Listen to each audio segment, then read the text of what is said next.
Get out, you useless old man, you are ruining my aesthetic. My 16-year-old granddaughter Tiffany screamed this into her phone camera while 200 guests watched in silence. A second later, I felt the cold, sticky wetness of premium grape juice soaking into my chest. I stood there dripping purple liquid onto the marble floor, while my son looked away and my daughter-in-law hissed at me to leave. They thought I was just a broke, senile old man they kept around for charity. They had no idea that the mansion they were standing in, the cars they drove, and the credit cards they were swiping were all legally mine. They laughed at me that night, but they did not know that by sunrise the next morning, the locks would be changed, and their perfect world would be burned to the ground. Before I tell you how I taught my ungrateful family the hardest lesson of their lives, please hit that like button and subscribe to the channel.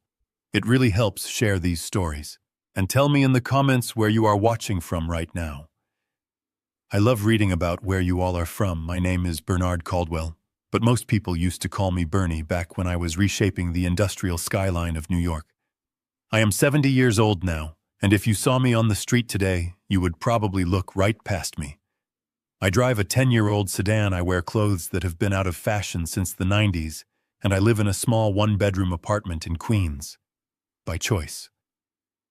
I have spent the last 5 years living a quiet, simple life, testing the people around me to see who valued Bernard the man and who only cared about Bernard the billionaire. Unfortunately, the results of that test were about to break my heart. It was a Saturday evening in late August. The humidity in the Hamptons was thick enough to chew on, but inside the sprawling white estate on Dune Road, the air conditioning was blasting. It was Tiffany's Sweet 16 party. My son Preston and his wife Monica had spared no expense. Or rather, they had spared no expense of the generous allowance I secretly funneled into their accounts every month. There were ice sculptures. There was a DJ flown in from Miami. There was a chocolate fountain the size of a small car. And there was me standing in the far corner by a potted palm tree trying to make myself as small as possible. I was wearing my lucky suit. It was a cream-colored linen suit I had bought in 1985, the day I closed my first major warehouse deal. It was a bit frayed at the cuffs now, and the style was wide in the lapels, but I loved it. It reminded me of a time when hard work meant something, to the crowd of teenagers and social climbers in the room. However, I looked like a relic. I looked like the help. I held a glass of lukewarm tap water watching the spectacle. Tiffany was the center of attention, dressed in a gown that probably cost more than my first house. She was holding her phone up on a selfie stick, live streaming to her followers. I watched her move through the crowd, demanding compliments, fishing for envy. She was not the sweet little girl I used to read bedtime stories to. She had become a carbon copy of her mother Monica. Vain, loud, and cruel. I saw her walking backward toward my corner, talking loudly to her phone screen. "Hey guys, look at this loser setup over here," she said, laughing at the decoration on a nearby table. She did not see me. Or maybe she did, and she just did not care. She took a step back and collided hard with my shoulder. I tried to catch her, but her other hand was holding a large crystal goblet of dark purple grape juice. It went everywhere. The cold liquid splashed across the front of my cream linen suit. It soaked instantly into the fabric, spreading like a dark bruise across my chest and stomach. It splashed onto my chin. It dripped down to my shoes. The music seemed to stop. The chatter died down. For a second, I thought she would apologize. I thought she would say, "Grandpa, I am so sorry. Let me get you a towel." Instead, she looked at the stain on my chest, then looked at her phone screen, and her face twisted into a mask of pure disgust. "Oh my God," she shrieked. "You ruined my shot. Look at this." She turned the camera toward me, shoving the lens into my face. "This disgusting old man just ruined my live stream. Get away from me." "Tiffany," I started to say, reaching out a hand to steady myself. "Don't touch me," she yelled, jumping back as if I were contagious. "You are dirty. Look at you. You look like a homeless person who wandered in off the street. Why are you even here? Nobody wants you here." I froze. My hand dropped to my side. The juice was seeping through my shirt, now cold against my skin. I looked around the room. Dozens of teenagers were holding up their phones recording. Adults were whispering behind their hands. I looked for my son. Preston was standing near the bar, talking to a group of investors he was trying to impress. He was wearing a tuxedo I had paid for. He was drinking scotch I had paid for. He looked right at me. Our eyes met. I saw the moment he made a choice. He saw his father, humiliated, dripping wet, standing alone. He could have walked over. He could have put an arm around me. He could have told his daughter to apologize.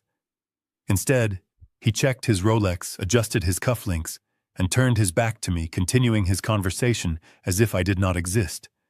That hurt more than the insults. That was the knife in the heart. Then Monica appeared. My daughter-in-law pushed through the crowd, her heels clicking aggressively on the marble. She did not look at my ruined suit. She did not ask if I was okay. She glared at me with eyes full of venom. "Dad!" She hissed, her voice low and sharp like a razor. "What are you doing out here? I told you to stay in the servant cess quarters until the party was over." "I was thirsty, Monica," I said, my voice calm but quiet. "I just came out for a glass of water." "Well, now look what you have done," she said, gesturing at Tiffany, who was fake crying for her camera. "You have upset Tiffany on her special day. You are an embarrassment, Bernie. Look at this suit. It smells like mothballs. You look like the gardener. Actually, the gardener dresses better than you." I looked at her. I looked at the granite countertops I had paid for, the crystal chandelier I had selected. This house was not theirs. It belonged to the Caldwell Family Trust. I had let them live here to see if they could handle the responsibility of wealth. I had let Preston act as the manager to see if he had the character to lead. Clearly, I had my answer. "Go clean yourself up," Monica snapped, pointing toward the back exit, the one used by the catering staff. "And then stay in your room. If you can behave like a civilized human being, then you should not be seen. Just disappear, Bernie. Just disappear." Tiffany laughed. "Yeah, Grandpa, go back to your hole. You are ruining my aesthetic."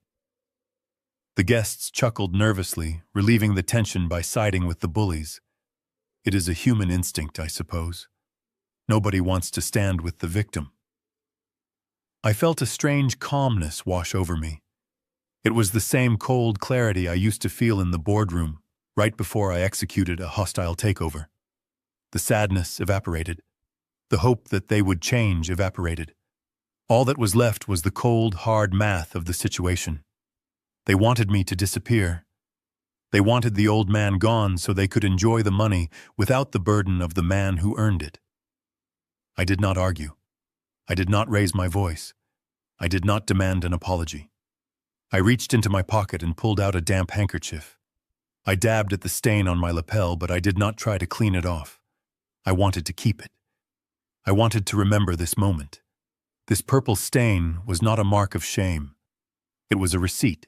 It was proof of purchase for the lesson I was about to teach them. I placed my glass of water gently on a passing waiter's tray. "I am sorry to have disturbed you," I said to Monica. My voice was steady. "It will not happen again." "Good," she said, turning away to comfort Tiffany. "Finally." I walked toward the front door, not the back exit.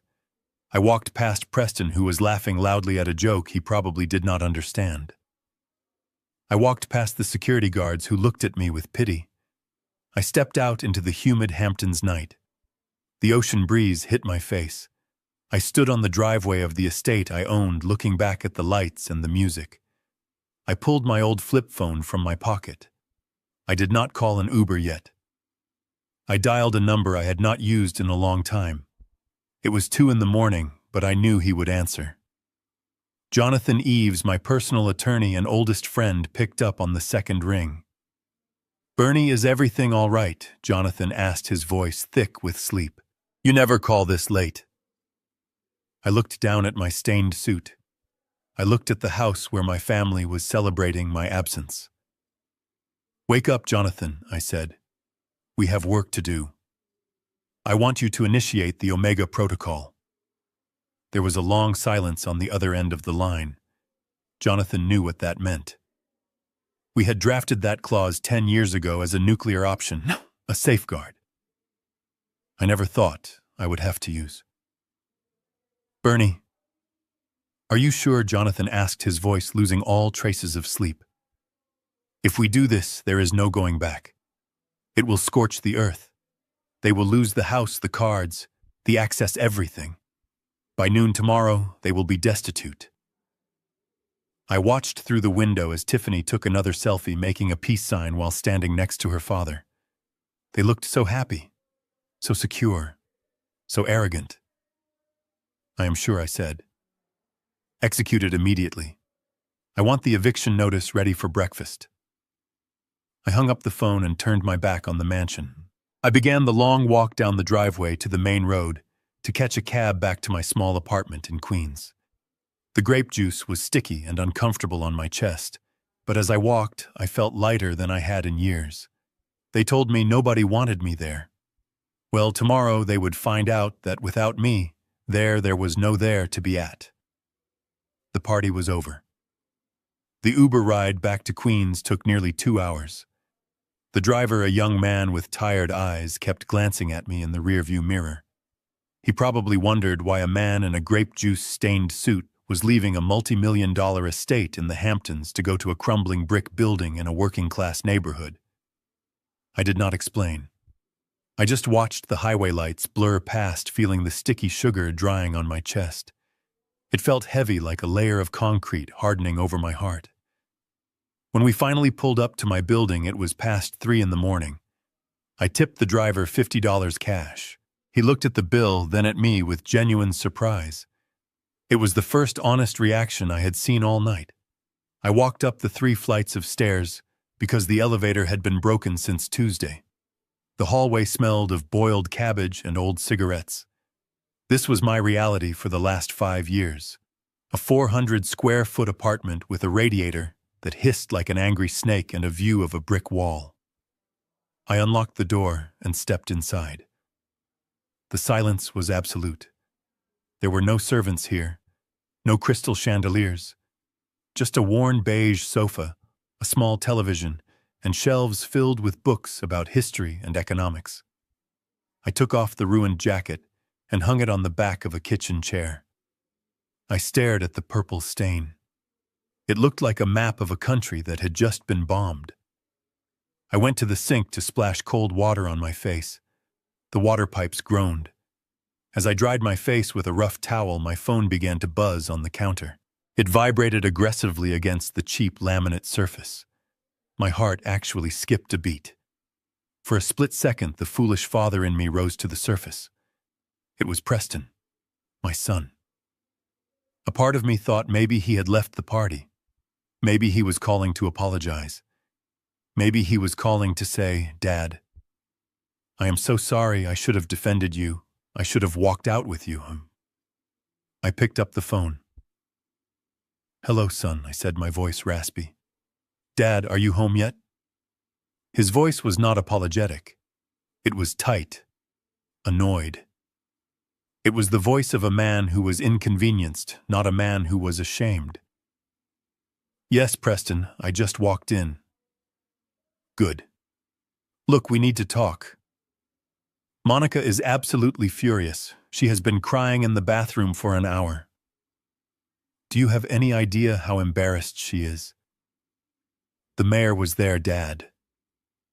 The mayor. And you looked like a vagrant who wandered in from the bus station." I closed my eyes. He was worried about the mayor. He was worried about Monica's tears, not about the fact that his daughter had publicly humiliated his father. "I am sorry to hear she is upset," I said, keeping my tone neutral. "Upset is an understatement." Preston sighed loudly. "She is reconsidering everything, Dad. She says she does not know if she can trust you around the family anymore. She says you are becoming unstable, that the way you acted tonight, just standing there, staring at people, it was creepy. She thinks you are losing your grip on reality." I almost laughed. I was losing my grip, I was the one who built a dynasty from nothing, while he was the one who could not even change a tire without calling roadside assistance. "What do you want me to do, Preston?" I asked, leaning against the counter. "Well, we have been talking, Monica and I, and we think it is time to make some changes for your own protection." My protection. The words hung in the air like smoke. What kind of changes? Preston cleared his throat. It was a nervous tic he had since he was a child, whenever he was about to lie. "Look, Dad, you are 70. You are living in that awful apartment in Queens. You are wearing old clothes. It is clear you are struggling to manage things. We are worried that you might be vulnerable to scammers or just making bad decisions. Keeping control of the trust fund is too much stress for you at your age." I gripped the phone tighter. The trust fund. The Caldwell Family Trust. That was the key. That was the engine. Preston did not know the full extent of it, but he knew enough. The trust held the title to the Hamptons' house they were sleeping in. It held the title to the penthouse in Manhattan they used for weekends. It held the controlling shares of the company where Preston played the role of CEO. It held $50 million in liquid assets. It was the only thing standing between them and total destitution, and it was the only thing I still controlled absolutely. So I said slowly, "You want me to do what exactly?" "We want you to come to the lawyer's office tomorrow morning," Preston said, his voice rushing now, trying to get the words out before he lost his nerve. "Just to sign some paperwork. Nothing major. Just transferring the trusteeship to me. It would give me power of attorney over the assets. That way Monica and I can handle the headaches. We can pay your bills, manage the properties, and make sure you are taken care of. You would not have to worry about anything. We could even move you into a nice assisted living facility. One of the top-tier ones." Monica found a brochure. "It is very clean, Dad. Very safe." There it was. The coup de grace. They did not just want me gone from the party. They wanted me gone from society. They wanted to put me in a home, take the checkbook, and erase me while they spent my life as work on handbags and parties. They thought I was a senile old man clinging to pennies.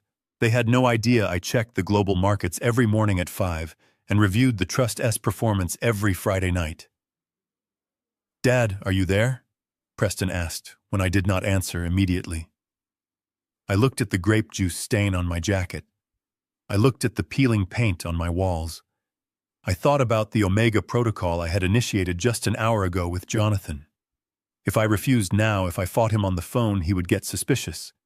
He might try to move money before the freeze went into effect.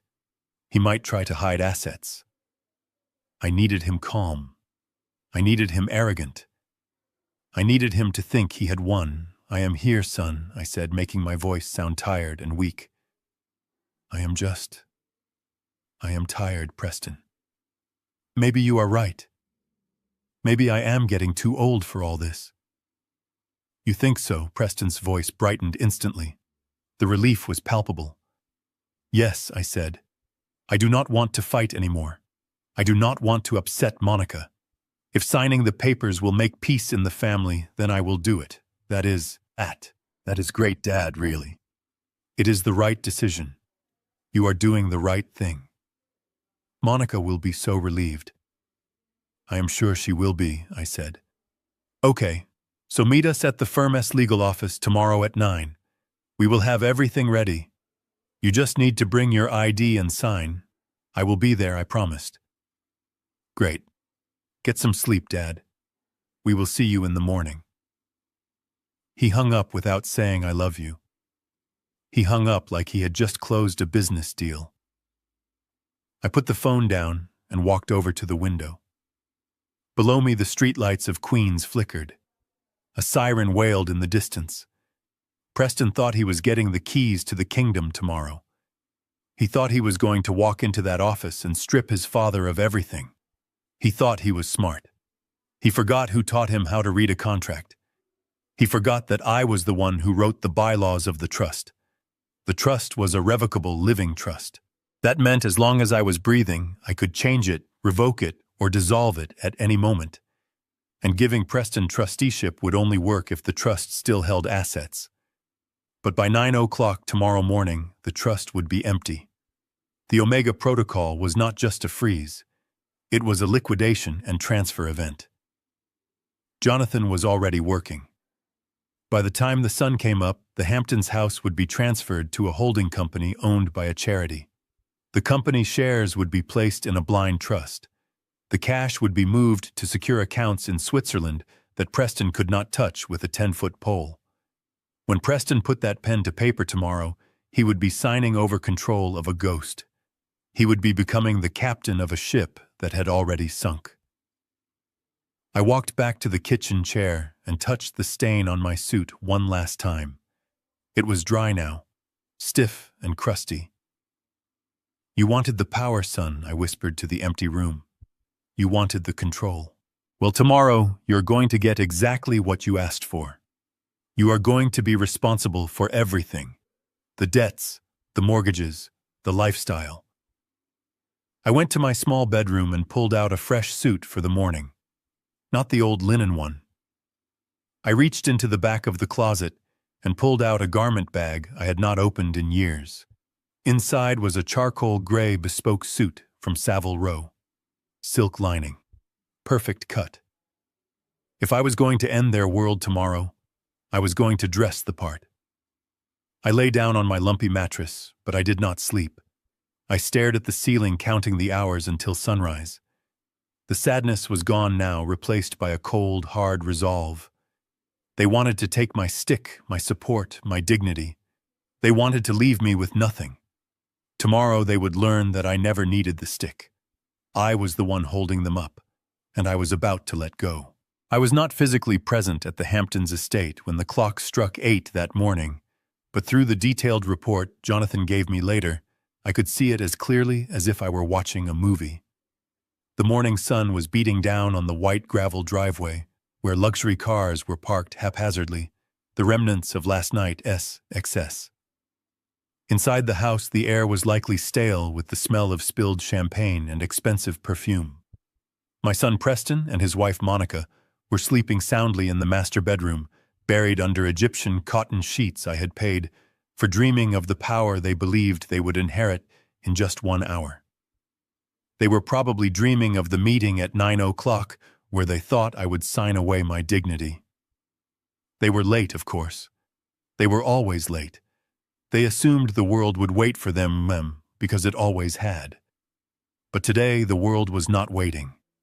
Today the world was knocking at the door with a battering ram. It started with the crunch of tires on gravel. Not the polite purr of a limousine, but the heavy, authoritative rumble of police interceptors. 2 Suffolk County Sheriff vehicles pulled up to the front steps, followed closely by a black town car. Jonathan stepped out, flanked by 4 uniformed officers and a team of professional movers who looked like they could lift a piano with one hand. The sheriff did not ring the doorbell. He pounded on the solid oak door with a heavy fist. The sound echoed through the silent house like a gunshot. Boom, boom, boom! It took 3 minutes for someone to answer. I imagined the confusion inside. The groggy cursing. The stumbling around for silk robes. Finally, the door swung open. It was Monica. She was wearing a silk kimono and a sleep mask pushed up on her forehead, her face puffy from sleep and irritation. "Who is it?" she snapped, not even opening her eyes fully. "Do you have any idea what time it is? We are recovering from a very important event. Deliveries go to the back." "Mrs. Caldwell." "This is not a delivery," Jonathan said, his voice cutting through the morning air like a knife. Monica blinked her eyes, adjusting to the sunlight. She saw the uniforms. She saw the badges. She saw the movers standing ready with empty boxes. Her arrogance faltered for a second, replaced by confusion. "Jonathan, what are you doing here with the police? Is this about Bernie? Did the old man have a heart attack or something?" She sounded hopeful. That is the part that chills me even now. She sounded hopeful that I might be dead. Mr. Caldwell is in excellent health, Jonathan replied, stepping forward. He has, however, been very busy this morning. I am here to serve you with an emergency order of eviction and repossession. Eviction. Monica laughed, a nervous, high-pitched sound. That is ridiculous. This is our house. The Preston owns this house, or he will in about an hour when his father signs the papers. Now get off my porch before I call the police. I am the police, Ma. And the sheriff stepped in, his hand resting on his belt. And according to the deed and the trust documents filed at the county clerk's office at 8 a.m. this morning, this property belongs solely to the Caldwell Family Trust. The trustee, Mr. Bernard Caldwell, has revoked your right of occupancy effective immediately. You are trespassing. Trespassing, Monica shrieked, the word tearing from her throat. Preston. Preston, get down here. Preston appeared at the top of the sweeping staircase wearing nothing but boxer shorts and a look of absolute bewilderment. What is going on, Monica? Who are these people? They are kicking us out, Monica screamed, running to him. Jonathan is here. He says your father kicked us out. Preston looked down at Jonathan. His face went pale. Jonathan, this is a mistake. We have a meeting at 9. Dad is signing the transfer. Your father has already signed the necessary paperwork, Preston. Jonathan called up to him. He signed the revocation of the trust. He signed the removal of you as a beneficiary. And he signed this eviction order. You have exactly 1 hour to remove your personal effects from the premises. Anything left after 60 minutes will be considered abandoned property and disposed of. This is illegal, Preston shouted, gripping the banister. You cannot do this. I live here. I have rights. You are a guest, Preston. Jonathan corrected him calmly. A guest who has overstayed his welcome. And frankly, considering the cross-default clauses that were triggered on your loans about 20 minutes ago, losing the roof over your head is about to be the least of your problems. Now I suggest you start packing. Officer, escort them. The sheriff motioned to his deputies. They marched up the stairs past a stunned Preston. The invasion had begun. The next hour was a symphony of chaos. The movers did not handle the items with the reverence Monica demanded. They moved with efficient, brutal speed. They were not packing the house. They were clearing it. Preston tried to call me. I know because my phone buzzed in my pocket as I walked toward my office in Manhattan. I did not answer. Then he tried to call his own lawyer. He tapped frantically on his smartphone, his fingers trembling. I can't get a signal, he yelled. Why can't I get a signal? Monica grabbed her phone. Mine is dead too. It says SOS only. Jonathan stood in the foyer checking his watch. That would be the corporate plan, he said without looking up. The company pays for those phones, correct? Since you were terminated from your position as CEO effective at 8:15 this morning, the company has suspended all perks, including telecommunications. I believe the severance package included 0 days of notice. Terminated, Preston whispered. He slumped against the wall, sliding down until he hit the floor. Terminated. But Monica was not done fighting. She ran to the bedroom, screaming for Tiffany. Tiffany, wake up! We have to save the jewelry. Get the bags. Get everything. Tiffany emerged from her room looking like a raccoon with smeared eyeliner. She saw the police and immediately did what her generation does. She held up her phone to record. This is harassment, she screamed at a deputy. I am live streaming this. You are going to be cancelled. The deputy did not blink. Ma, and put the phone away and pack your clothes. Tiffany ignored him and ran to her closet. This closet was her temple. It was filled with limited edition handbags, designer shoes, and clothes that cost more than a college tuition. She started grabbing armfuls of bags, throwing them into a pile. These are mine, she shrieked, clutching a Birkin bag that cost $40,000. You cannot touch these. Jonathan stepped into the room. He held a clipboard with an inventory list. Actually, Miss Caldwell, he said, Consulting the list, those items were purchased using the corporate American Express card assigned to your father for business expenses. According to the company bylaws, personal use of corporate funds is embezzlement. Therefore, these items are evidence and property of Caldwell Holdings. You cannot take them. No, Tiffany screamed, pulling the bag against her chest. Grandpa gave them to me. Your grandfather allowed your father to use the card, Jonathan corrected. A privilege that has been abused. Sheriff, please secure the corporate assets. The deputy stepped forward and gently but firmly took the bag from Tiffany's hands. She wailed a sound of pure, spoiled agony as if she had lost a limb. She tried to grab a pair of shoes. The deputy took those too. You can take your clothing, Jonathan said, pointing to the pile of everyday wear. Jeans, t-shirts, personal items bought with personal funds if you can prove it. Anything bought by the company stays. By 8:45, the family was standing in the driveway. They had 3 suitcases between them. Monica was wearing a tracksuit she had managed to find. Preston was in jeans and a wrinkled polo shirt. Tiffany was sobbing uncontrollably, sitting on a Louis Vuitton trunk that Jonathan informed her she could not keep. The movers were already locking the front doors. The sheriff placed a neon orange sticker on the wood. Evicted. This is insane, Monica hissed, pacing back and forth on the gravel. Where are we supposed to go? We have no car. Oh, that is right, Jonathan said, snapping his fingers.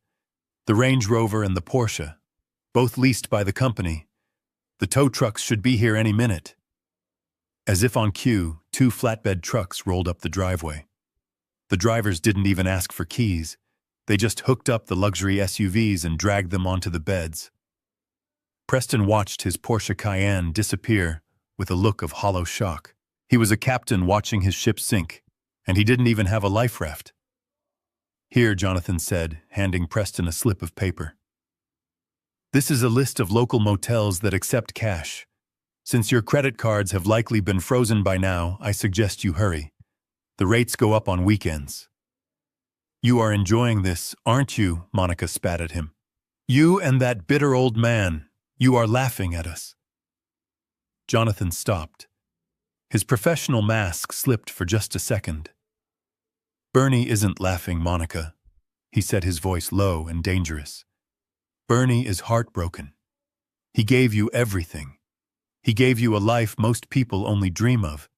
And last night you treated him like garbage in front of the entire town. You broke his heart. Now he is breaking your bank account. It seems like a fair trade to me. He turned and walked back to his town car. Good luck, he said over his shoulder. You have 10 minutes to clear the property before I have you arrested for trespassing. Preston looked at his wife. He looked at his weeping daughter. He looked at the mansion that was no longer his. Call an Uber, he muttered, reaching for his pocket.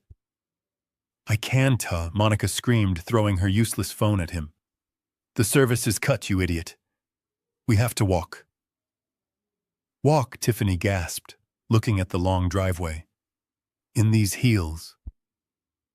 Welcome to the real world, princess, Preston said, his voice cracking with the first hint of reality. They grabbed the handles of their suitcases. The wheels crunched loudly on the gravel as they began the long, humiliating trudge down the driveway toward the main road. The sun was fully up now, shining brightly on their shame. Neighbors were slowing down as they drove past, staring at the spectacle of the Caldwell family, walking like refugees in their own neighborhood. I was sitting in my office in Manhattan when Jonathan texted me. It is done. They are on foot. I closed my eyes and let out a breath I didn't know I was holding. The first domino had fallen. They were out of the house. They were cut off from communication. They were on the street. But this was just the beginning.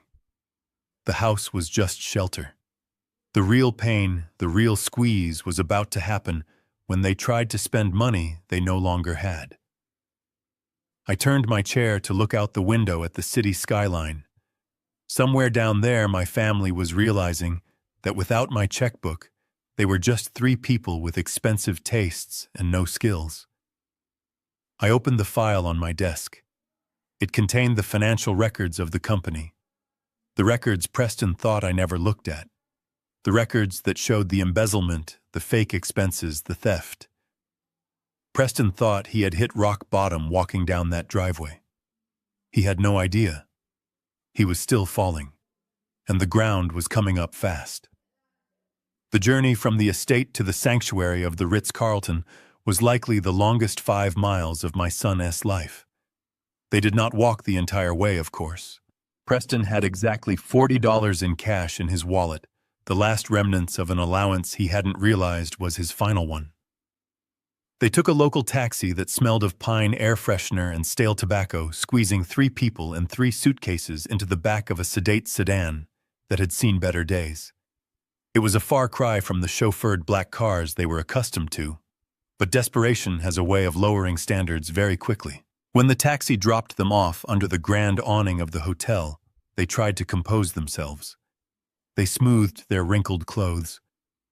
Monica fixed her hair in the reflection of the glass doors. Tiffany wiped her eyes and put on her sunglasses even though they were indoors.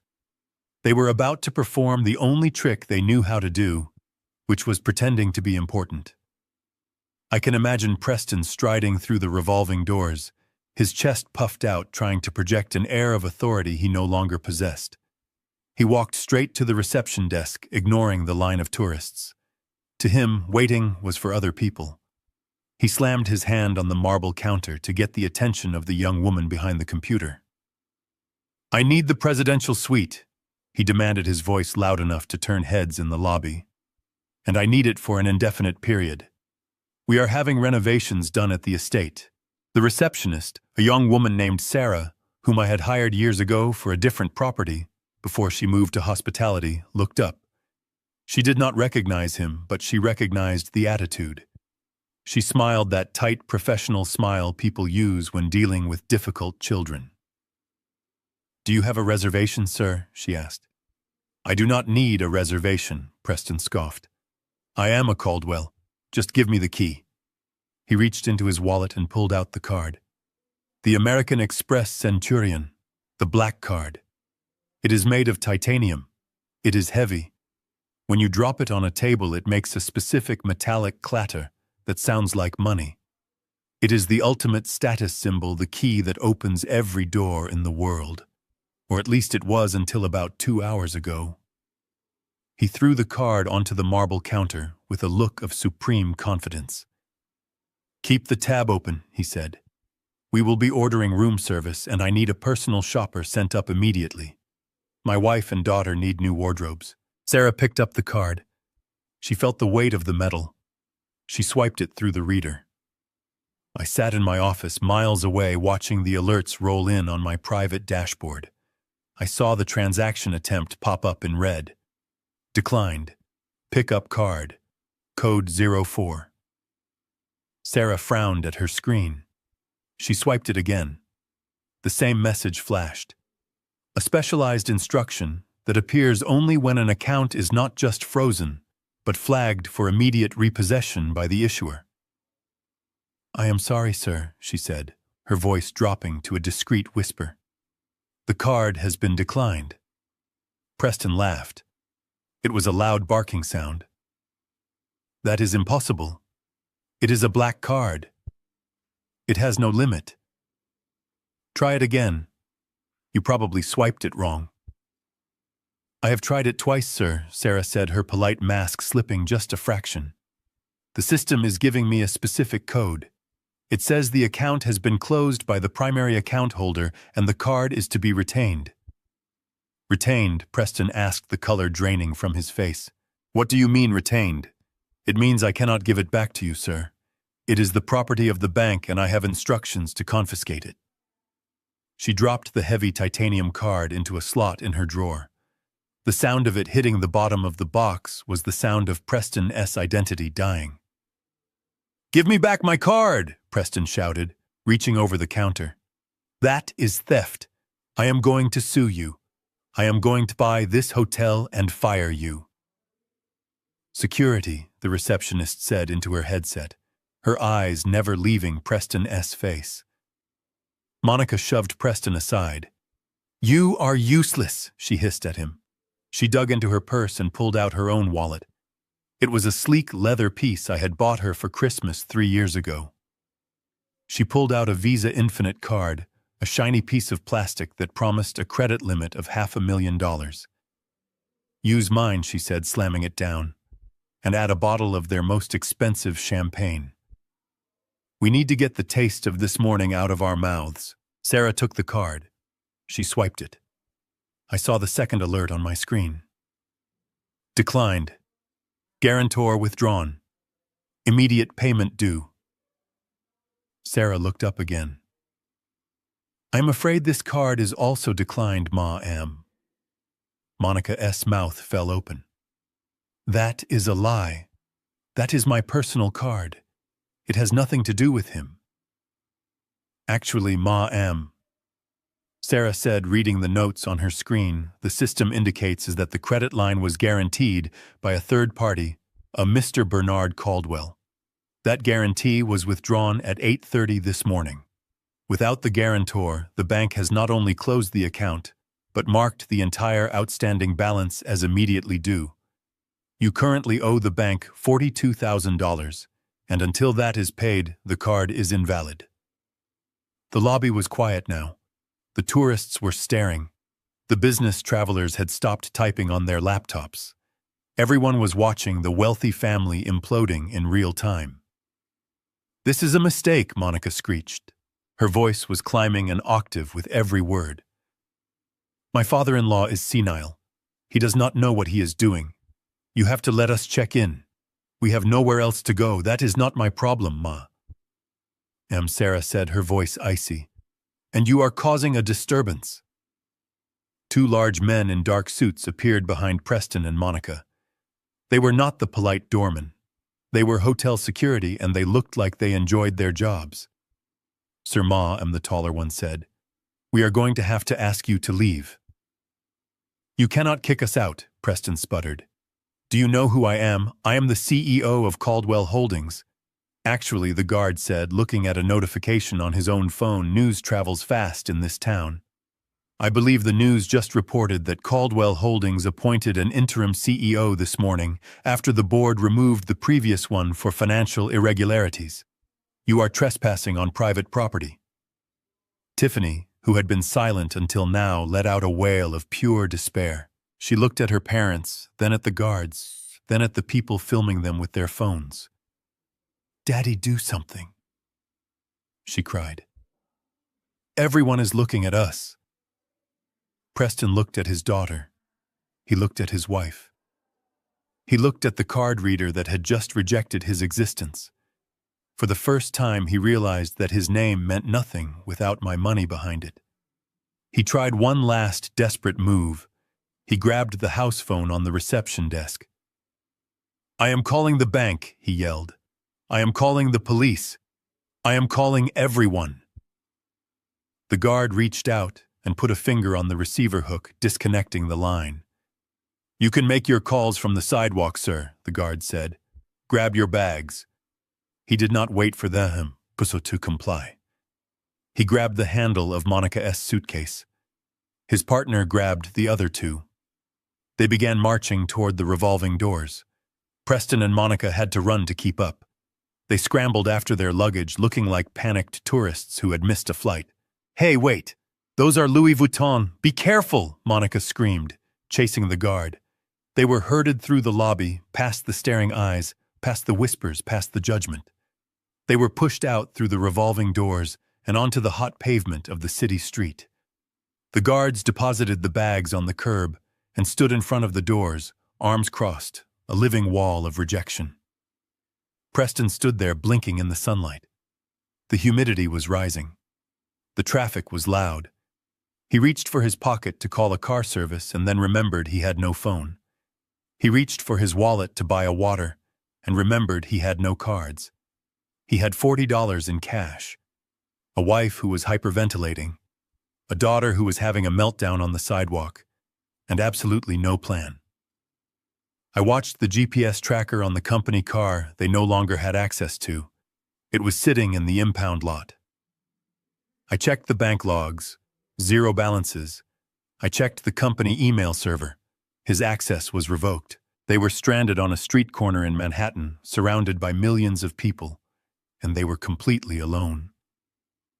The realization must have hit them then. The cold, hard truth I had tried to protect them from for decades. Money is not just paper.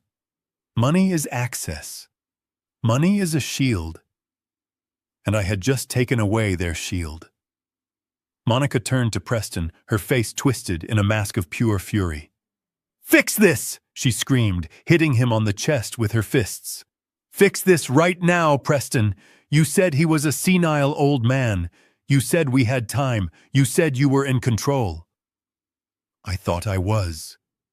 Preston whispered, his voice hollow. "I thought he was weak." "He is not weak," Monica spat. "He is a monster, and you are an idiot. What are we going to do? Where are we going to sleep?" Preston looked at the $40 in his wallet. He looked at the towering skyline of the city, a city he used to think he owned. "We have to go to the office," he said.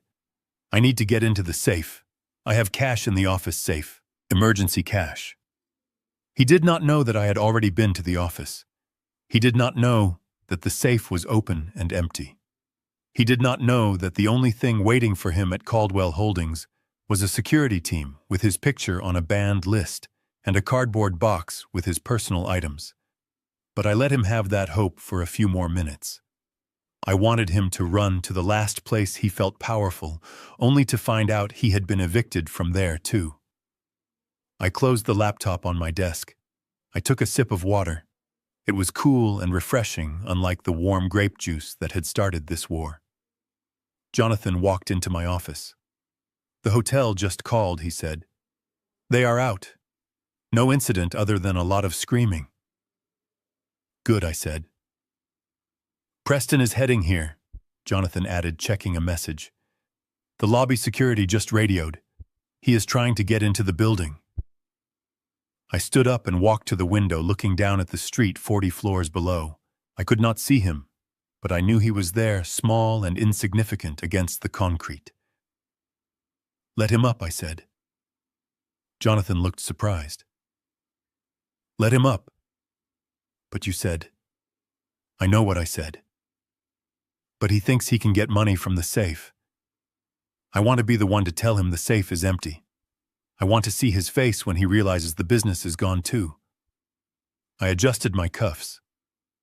"Bring him to the boardroom," I said. "I will meet him there. And Jonathan, have the police on standby. If he has done what I think he has done with the company accounts, we are going to need them sooner than we thought." I walked out of my office and headed down the hall. The final lesson was about to begin. Preston hit the revolving doors of the Caldwell Tower with the force of a battering ram. He was sweating profusely, the underarms of his polo shirt stained dark, and his hair was sticking up in wild tufts. He looked nothing like the chief executive officer who usually strode through this lobby in Italian loafers. He looked like a man running from a burning building. I watched him on the security feed from my office on the 40th floor. It was pathetic, really. He marched past the reception desk without stopping, barking orders at the air. "Call the CFO," he shouted, not even looking at the receptionist. "Get the board on the line. Emergency meeting in 10 minutes. My father has lost his mind, and I am taking control." The receptionist, a woman named Brenda, who had been with the company longer than Preston had been alive, did not pick up the phone. She just watched him go, her face completely impassive. The security guards standing by the elevators exchanged a look, but they did not stop him. They had their orders. Let the mouse run into the trap. Preston slammed his hand against the elevator button repeatedly, as if physical force would make the machine move faster. When the doors finally slid open, he threw himself inside. I could see him pacing in the small metal box, muttering to himself, rehearsing his speech. He was convincing himself that this was just a misunderstanding, a temporary glitch in the matrix of his charmed life. He convinced himself that he was still the boss, that he could fix this with a signature and a shout. When the elevator chimed on the executive floor, he stormed out. The office was quiet.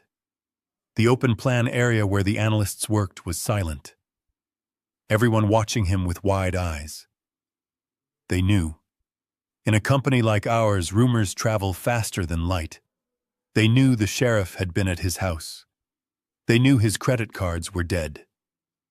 They were watching a dead man walking, and he did not even know he was a ghost yet. Preston ignored them all. He ran straight to his corner office, the one with the view of the Hudson River, the one I had given him when I promoted him. He did not sit at his desk. He went straight to the large abstract painting on the wall. He pulled it aside, revealing a wall safe.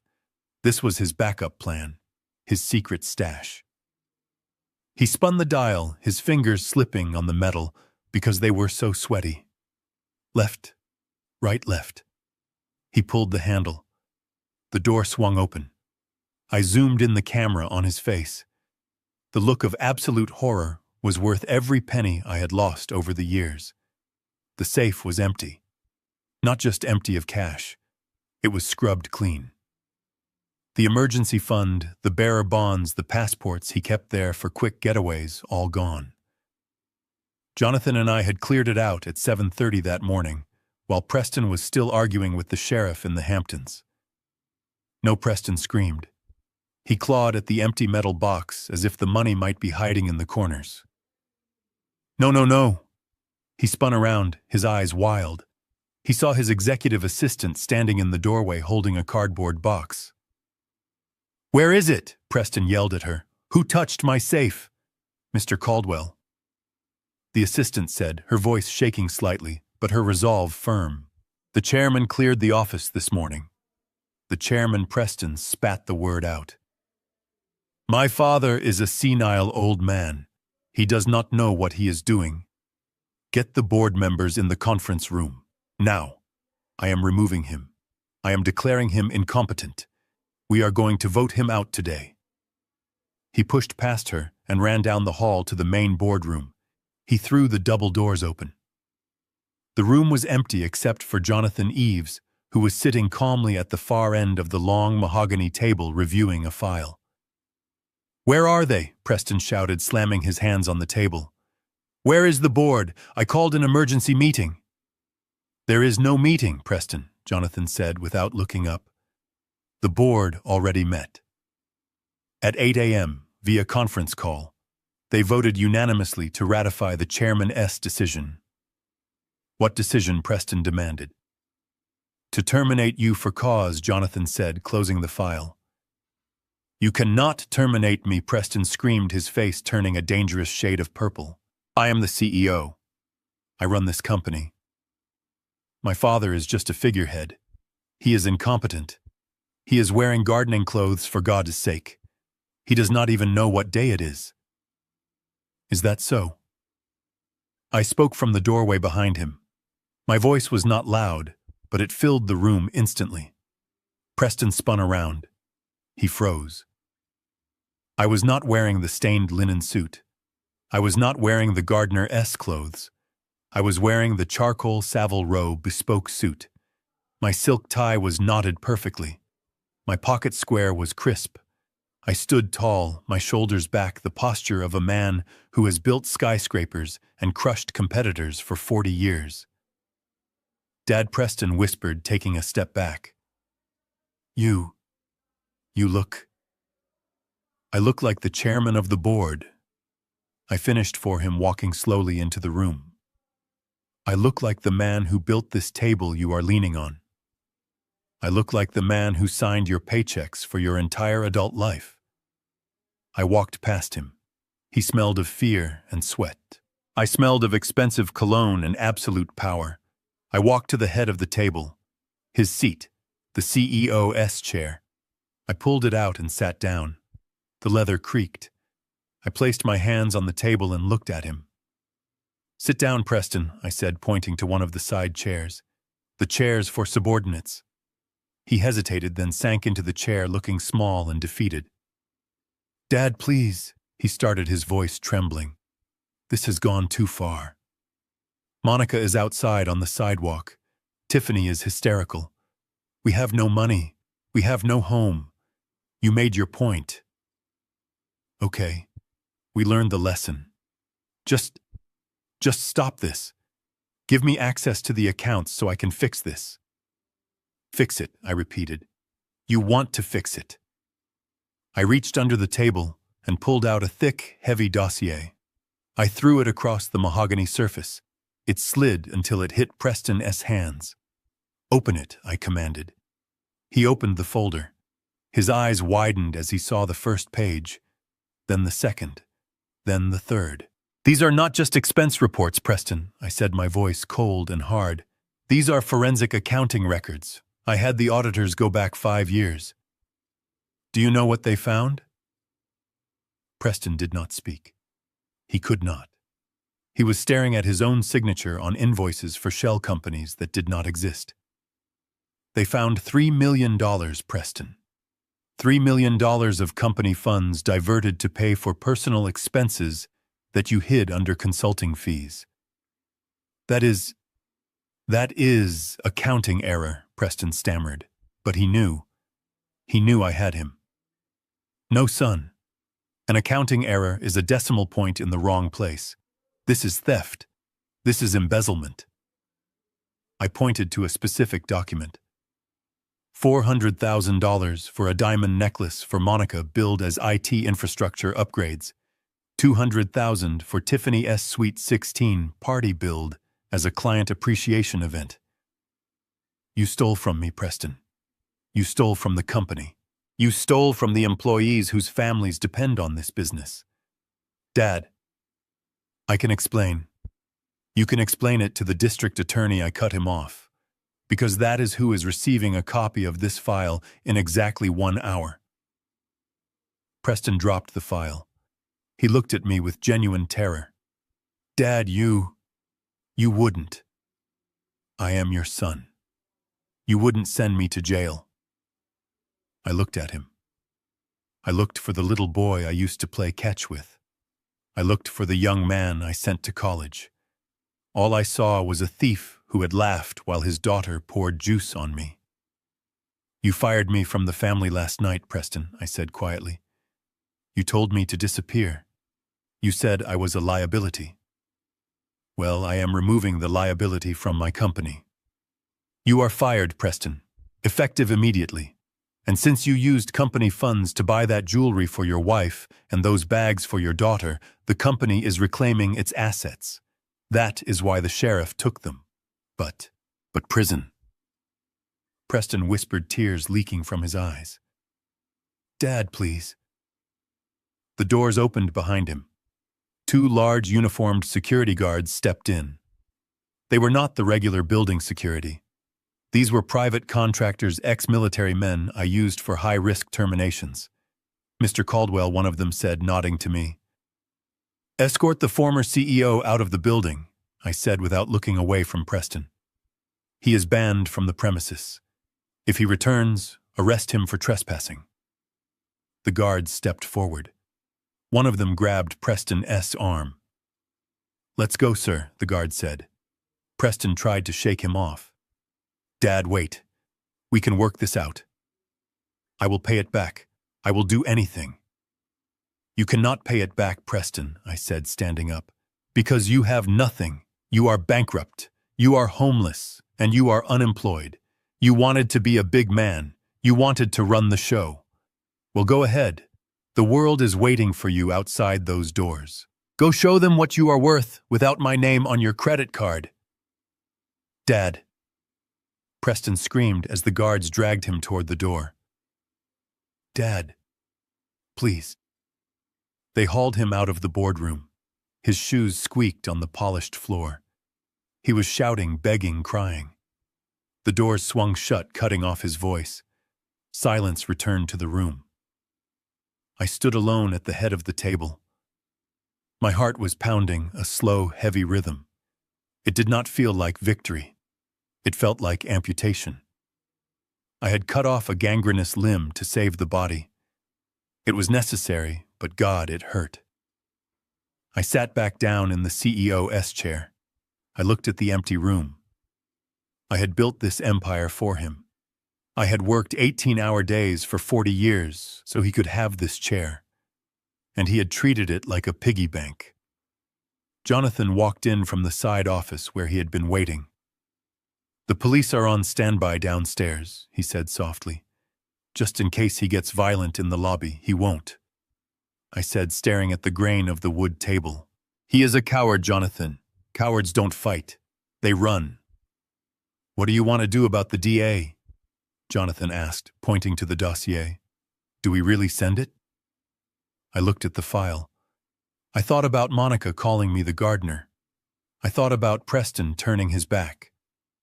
"Send it," I said. "If I save him from the consequences now, he will never learn. He needs to hit the bottom.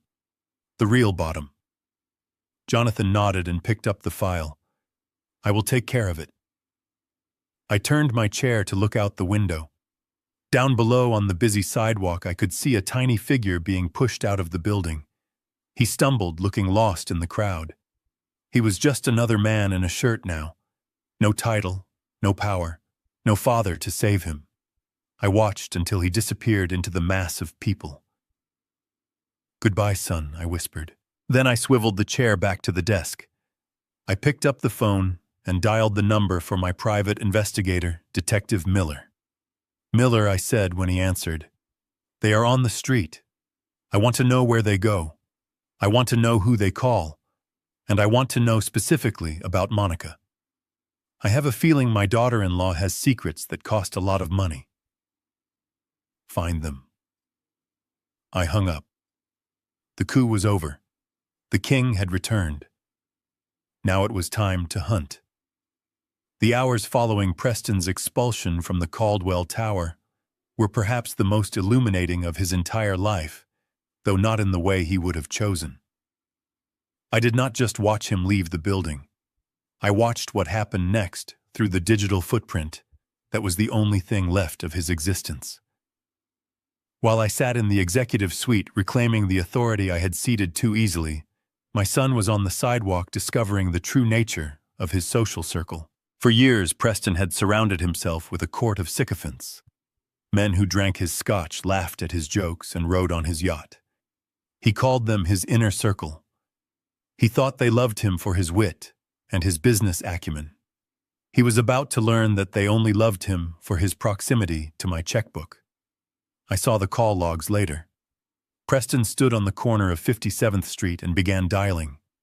He called his best friend from college, a man named Richard, who ran a hedge fund I had invested in heavily. Richard had spent the last 5 summers at our Hamptons estate for free. I imagined the conversation. Preston likely asked for a temporary loan, just a few thousand, to tide him over until this misunderstanding with his father was sorted out. He probably tried to laugh it off as a clerical error, a banking glitch. Richard blocked his number 2 minutes after the call ended. Then Preston called his golf partner, a real estate developer, who was struggling to secure financing for a project in Brooklyn, a project Preston had promised to back with Caldwell funds. That call lasted less than 30 seconds. When the money dries up, the fair weather friends evaporate like mist in the sun. Meanwhile, on the streets of Manhattan, the sun was setting. The humidity had broken into a cold drizzle. Preston and Monica had exhausted their list of friends. They had been turned away from 3 hotels. They were tired, hungry, and carrying luggage that was worth more than the average car, but was completely useless to them now. They ended up in a 24-hour coffee shop near the bus terminal. It was a place for transients and tourists who had lost their way. The fluorescent lights buzzed overhead. The coffee was burnt. I know this because my private investigator had picked up their trail again. He sent me a photo from outside the window. They were sitting in a booth. Monica was staring out the window, her face a mask of fury. Tiffany was asleep with her head on the table using a napkin dispenser as a pillow. Preston was counting the crumpled bills in his wallet. He had spent $10 on a cab and $15 on coffee and sandwiches. He had $15 left to his name. $15. Yesterday, he was the CEO of a $40 million company.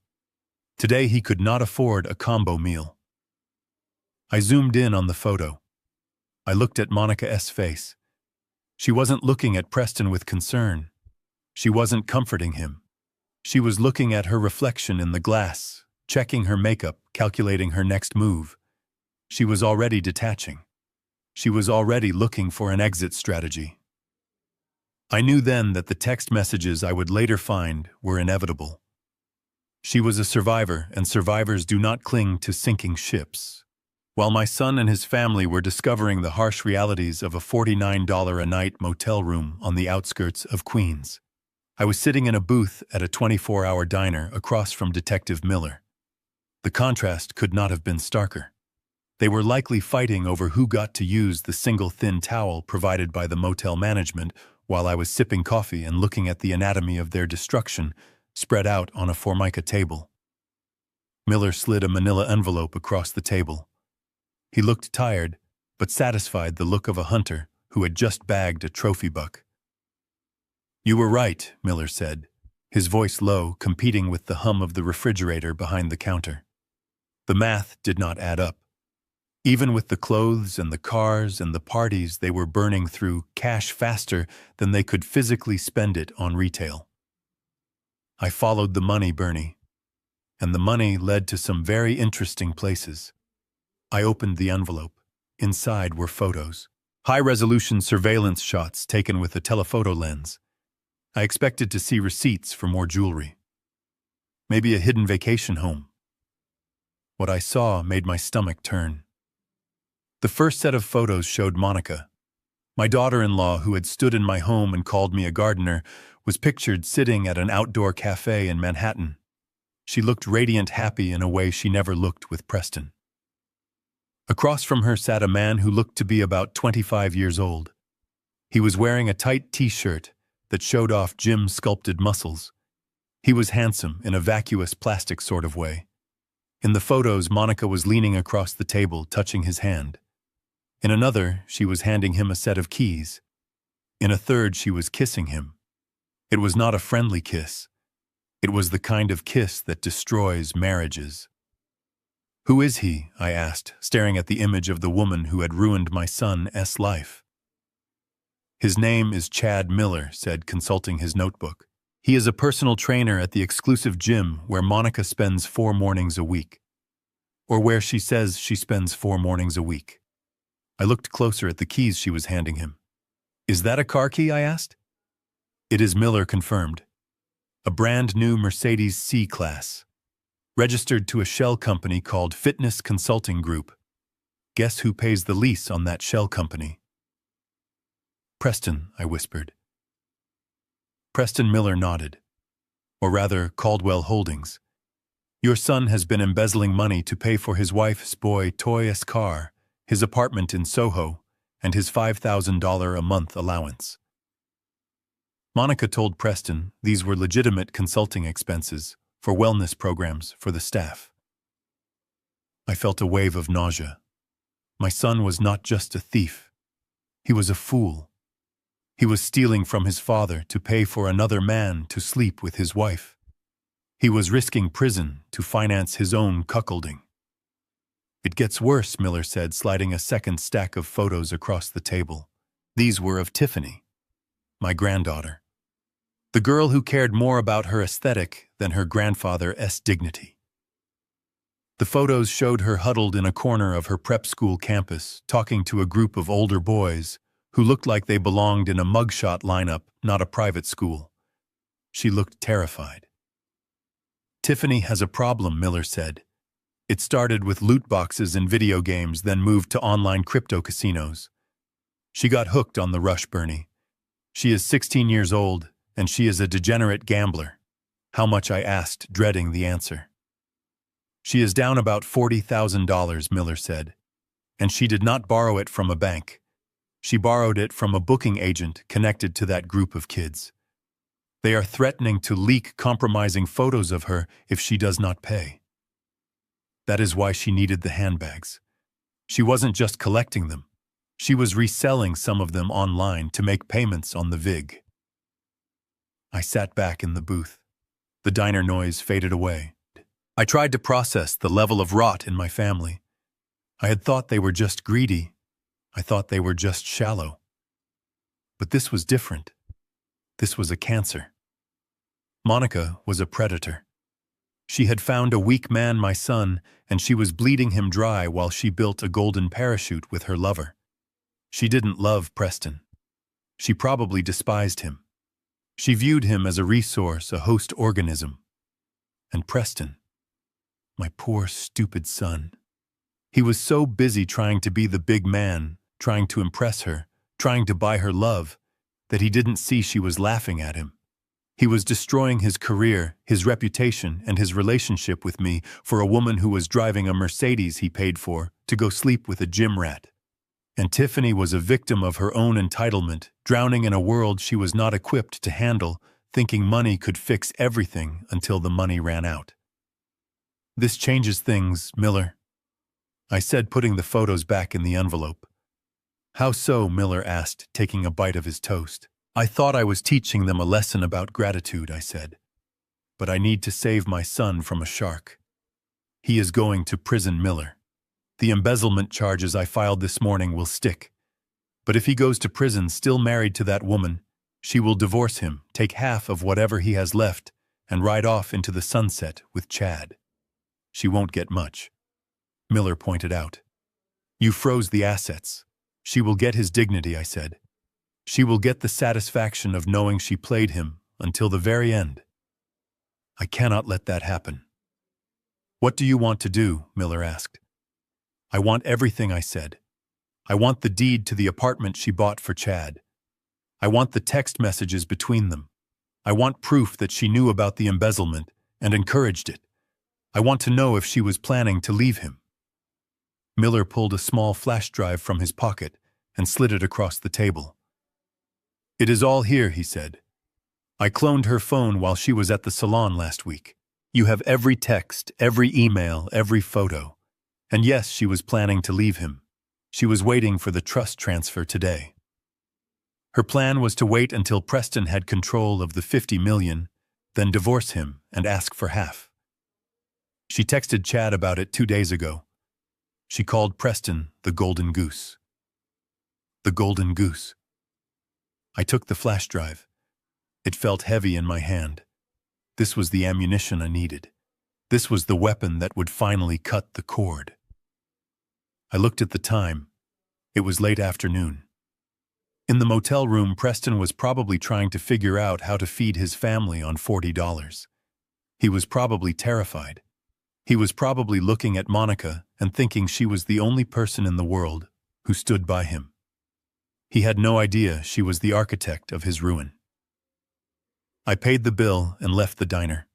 I walked through the Queens streets feeling the weight of the flash drive in my pocket. I had to play this perfectly. If I just told Preston now, he wouldn't believe me. He was too proud, too brainwashed. He would think I was lying to hurt him. He had to see it. He had to be cornered. He had to have no other choice but to look at the truth. I hailed a cab. "Take me to the Golden Horizon Motel," I told the driver. The driver looked at me in the rearview mirror. "You sure, buddy? That is not a nice place." "I know," I said. "My family is staying there." When we pulled up to the motel, it was even more depressing than I imagined. The neon sign was flickering, missing the letter O, so it read MTL. There were rusted cars in the parking lot and people loitering on the balconies who looked like they were waiting for something illegal to happen. I saw them through the window of room 104. The curtains were thin, and they had left the light on. Preston was sitting on the edge of the bed, his head in his hands. Monica was pacing, yelling at him, pointing a finger in his face. Tiffany was curled up in a ball on the other bed, staring at her phone, which only worked on Wi-Fi now. I watched them for a moment. This was the rock bottom I had engineered. But now, knowing what I knew, it looked different. It wasn't just punishment. It was an extraction zone. I needed to get Preston out of there. I needed to perform surgery on his life. I walked to the door and knocked 3 times. The yelling stopped instantly. I heard footsteps. The door opened a crack held by the safety chain. Preston peered out. He looked 10 years older than he had this morning. His eyes were red, his shirt was stained with sweat. When he saw me, a mix of hope and shame crossed his face. "Dad," he whispered. "Open the door, son," I said softly. "We need to talk." He fumbled with the chain and opened the door. The smell of the room hit me, stale smoke, mold, and despair. Monica froze when she saw me. She crossed her arms, her eyes narrowing. She didn't look broken. She looked calculating. She was probably wondering if I had come to rescue them, if the golden goose had returned, to be plucked one last time. "Hello, Monica," I said, stepping inside. "What do you want?" she snapped. "Haven't you done enough?" I ignored her. I looked at Tiffany, who wouldn't meet my eyes. Then I looked at Preston. "I am here to make you an offer," I said. Preston's head snapped up. "An offer, yes. I am prepared to give you a second chance. I am prepared to unlock the house, unlock the cars, and give you access to a limited credit line." Monica's eyes lit up. I saw the greed flash across her face like lightning. She stepped forward, pushing Preston slightly aside. "Really?" she said, her voice suddenly sweet. "You mean it? You realize you overreacted?" "I mean it," I said. "But there is a condition. A non-negotiable condition." "What is it?" Preston asked. "Anything, Dad. Anything." I looked at Monica. I looked at the woman who was spending my money on a boyfriend, while my son risked jail for her. I reached into my pocket and touched the flash drive. "I will tell you over dinner," I said. "I am inviting you to my apartment. Tonight. We will eat. We will talk, and then, Preston, you will have to make a choice." "A choice?" Preston asked. "Yes," I said, looking him dead in the eye. "You will have to decide what matters more to you, the truth or the lie you have been living. Be at my apartment at 7, I said. Do not be late." I turned and walked out, leaving them in the stunned silence of the motel room. I knew they would come. Hunger and greed are powerful motivators. But they had no idea that the dinner I was serving tonight was not going to be food. It was going to be the end of their marriage. Inside room 104, the atmosphere shifted the moment the door clicked shut behind me. I had left them with an ultimatum, but Monica saw it as an opportunity. I learned later from Tiffany exactly what transpired in those cramped walls during the hour before they came to my apartment. Preston was hyperventilating, pacing the stained carpet, terrified of the choice I had laid out. He wanted to give up. He wanted to come to me and confess everything, hoping for mercy. But Monica would not let him. She did not comfort her husband, she handled him. She grabbed his face with her manicured claws and slapped him hard enough to leave a mark. She told him that honesty was a luxury they could no longer afford. She coached him like a director preparing an actor for the performance of a lifetime. She told him to kneel. She told him to cry. She told him that I was a weak, sentimental old man who was desperate to be needed. She fixed his collar and messed up his hair, not out of affection, but to make him look pathetic enough to trigger my sympathy. It was a cold, calculated rehearsal for a robbery. Tiffany watched it all from the corner, realizing for the first time that her mother was not a victim. She was the architect of their ruin. They arrived at my door at 7 o'clock sharp, just as I had instructed.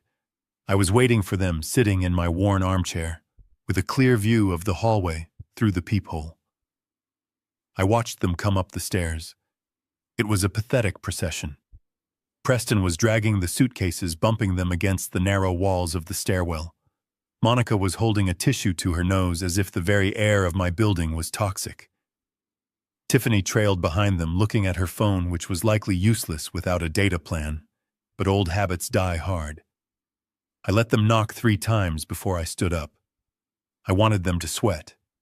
I wanted them to wonder if I had changed my mind.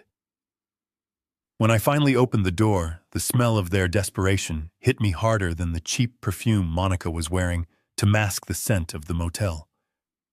They stood there huddled together like refugees from a luxury catalog that had been left out in the rain. "Hello, Dad," Preston said, his voice cracking. "Can we come in?"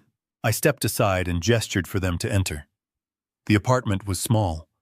With 4 people inside, it felt claustrophobic.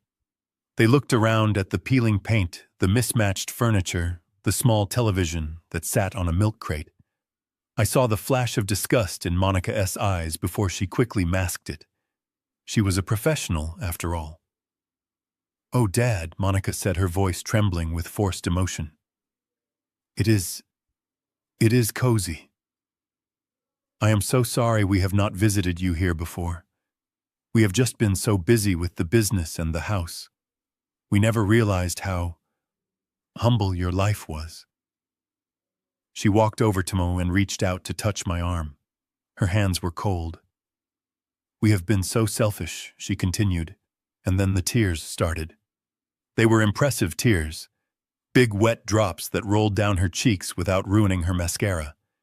She must have practiced in the motel mirror. "I am so sorry for what happened at the party, Bernie. I was stressed. I was drinking. The pressure of hosting the mayor and all those people. I just snapped. I didn't mean a word of it. You know I love you like my own father, don't you?" I looked at her. I looked at the woman who had spent $400,000 of my money on a necklace while I lived in this box. I looked at the woman who was sleeping with a personal trainer while my son embezzled millions to keep her happy. Her performance was Academy Award material. If I didn't know about Chad, if I didn't have the photos in my pocket, I might have believed her. I stayed silent, letting her talk. Silence is a vacuum, and liars always rush to fill it.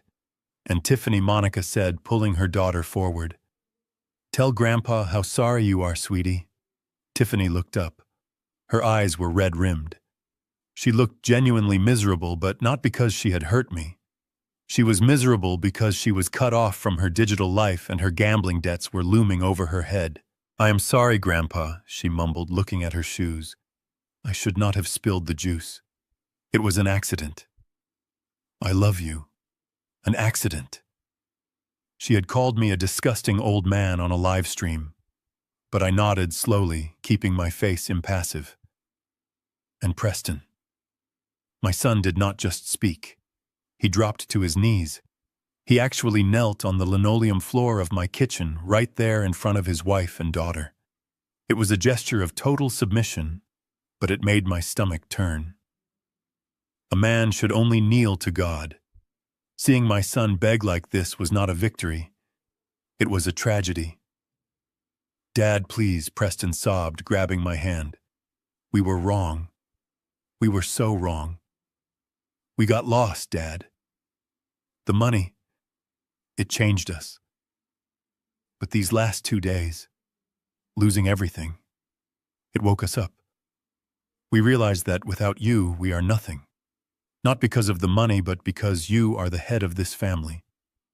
Please forgive us. We will do anything.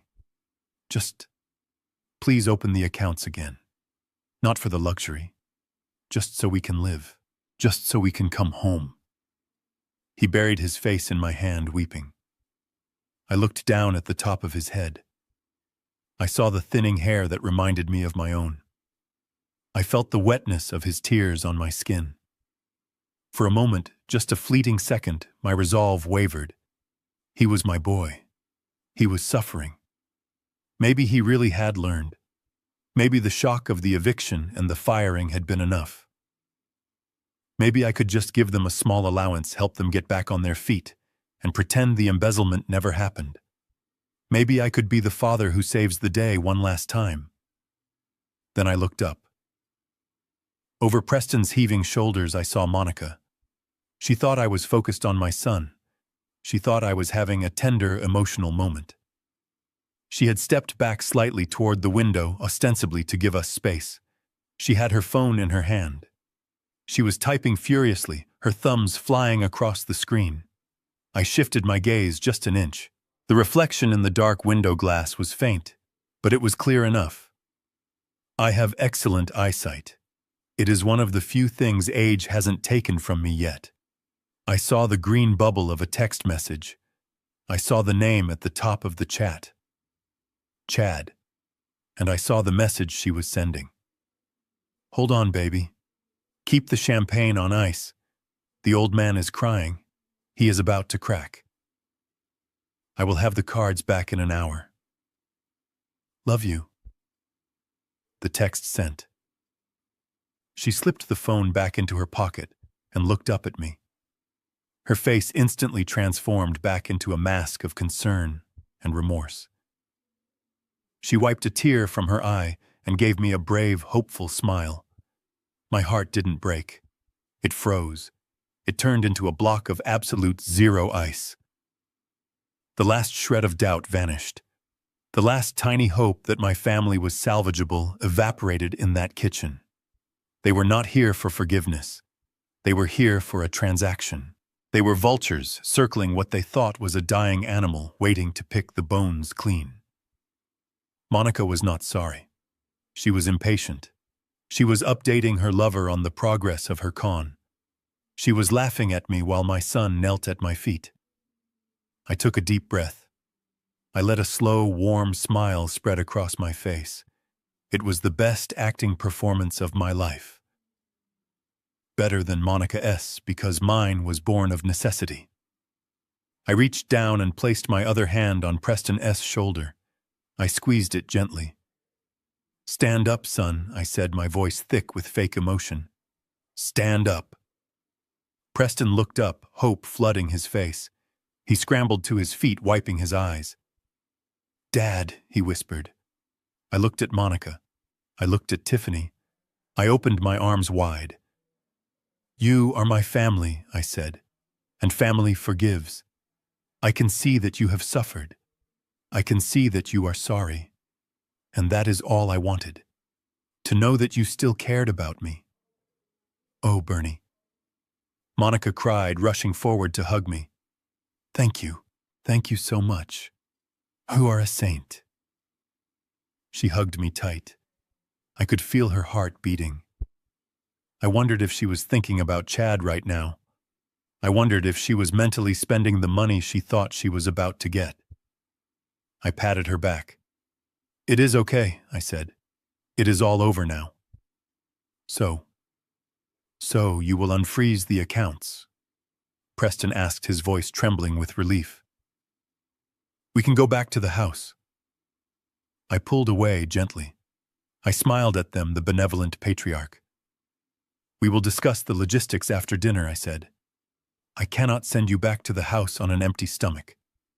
You look like you haven't eaten a real meal in days." "We haven't," Tiffany said, her voice small. "We ate vending machine crackers for lunch." "Well, that ends now," I said.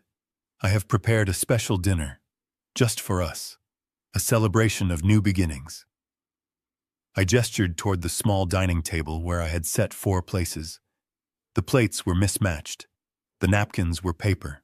But in the center of the table I had placed a single candle. "Sit down," I said. "Please, sit down." They moved to the table. They looked relieved, but I could see the underlying tension. They wanted the cards. They wanted the keys. They were tolerating the dinner as the price of admission. Monica sat down and gave me a sweet smile. "What are we having, Dad?" she asked. "It smells interesting." "It is a surprise," I said, walking to the kitchen counter. "I have been preparing it all afternoon. It is a dish that requires a lot of preparation, a lot of gathering of ingredients." I picked up the tray. On it was a large soup tureen.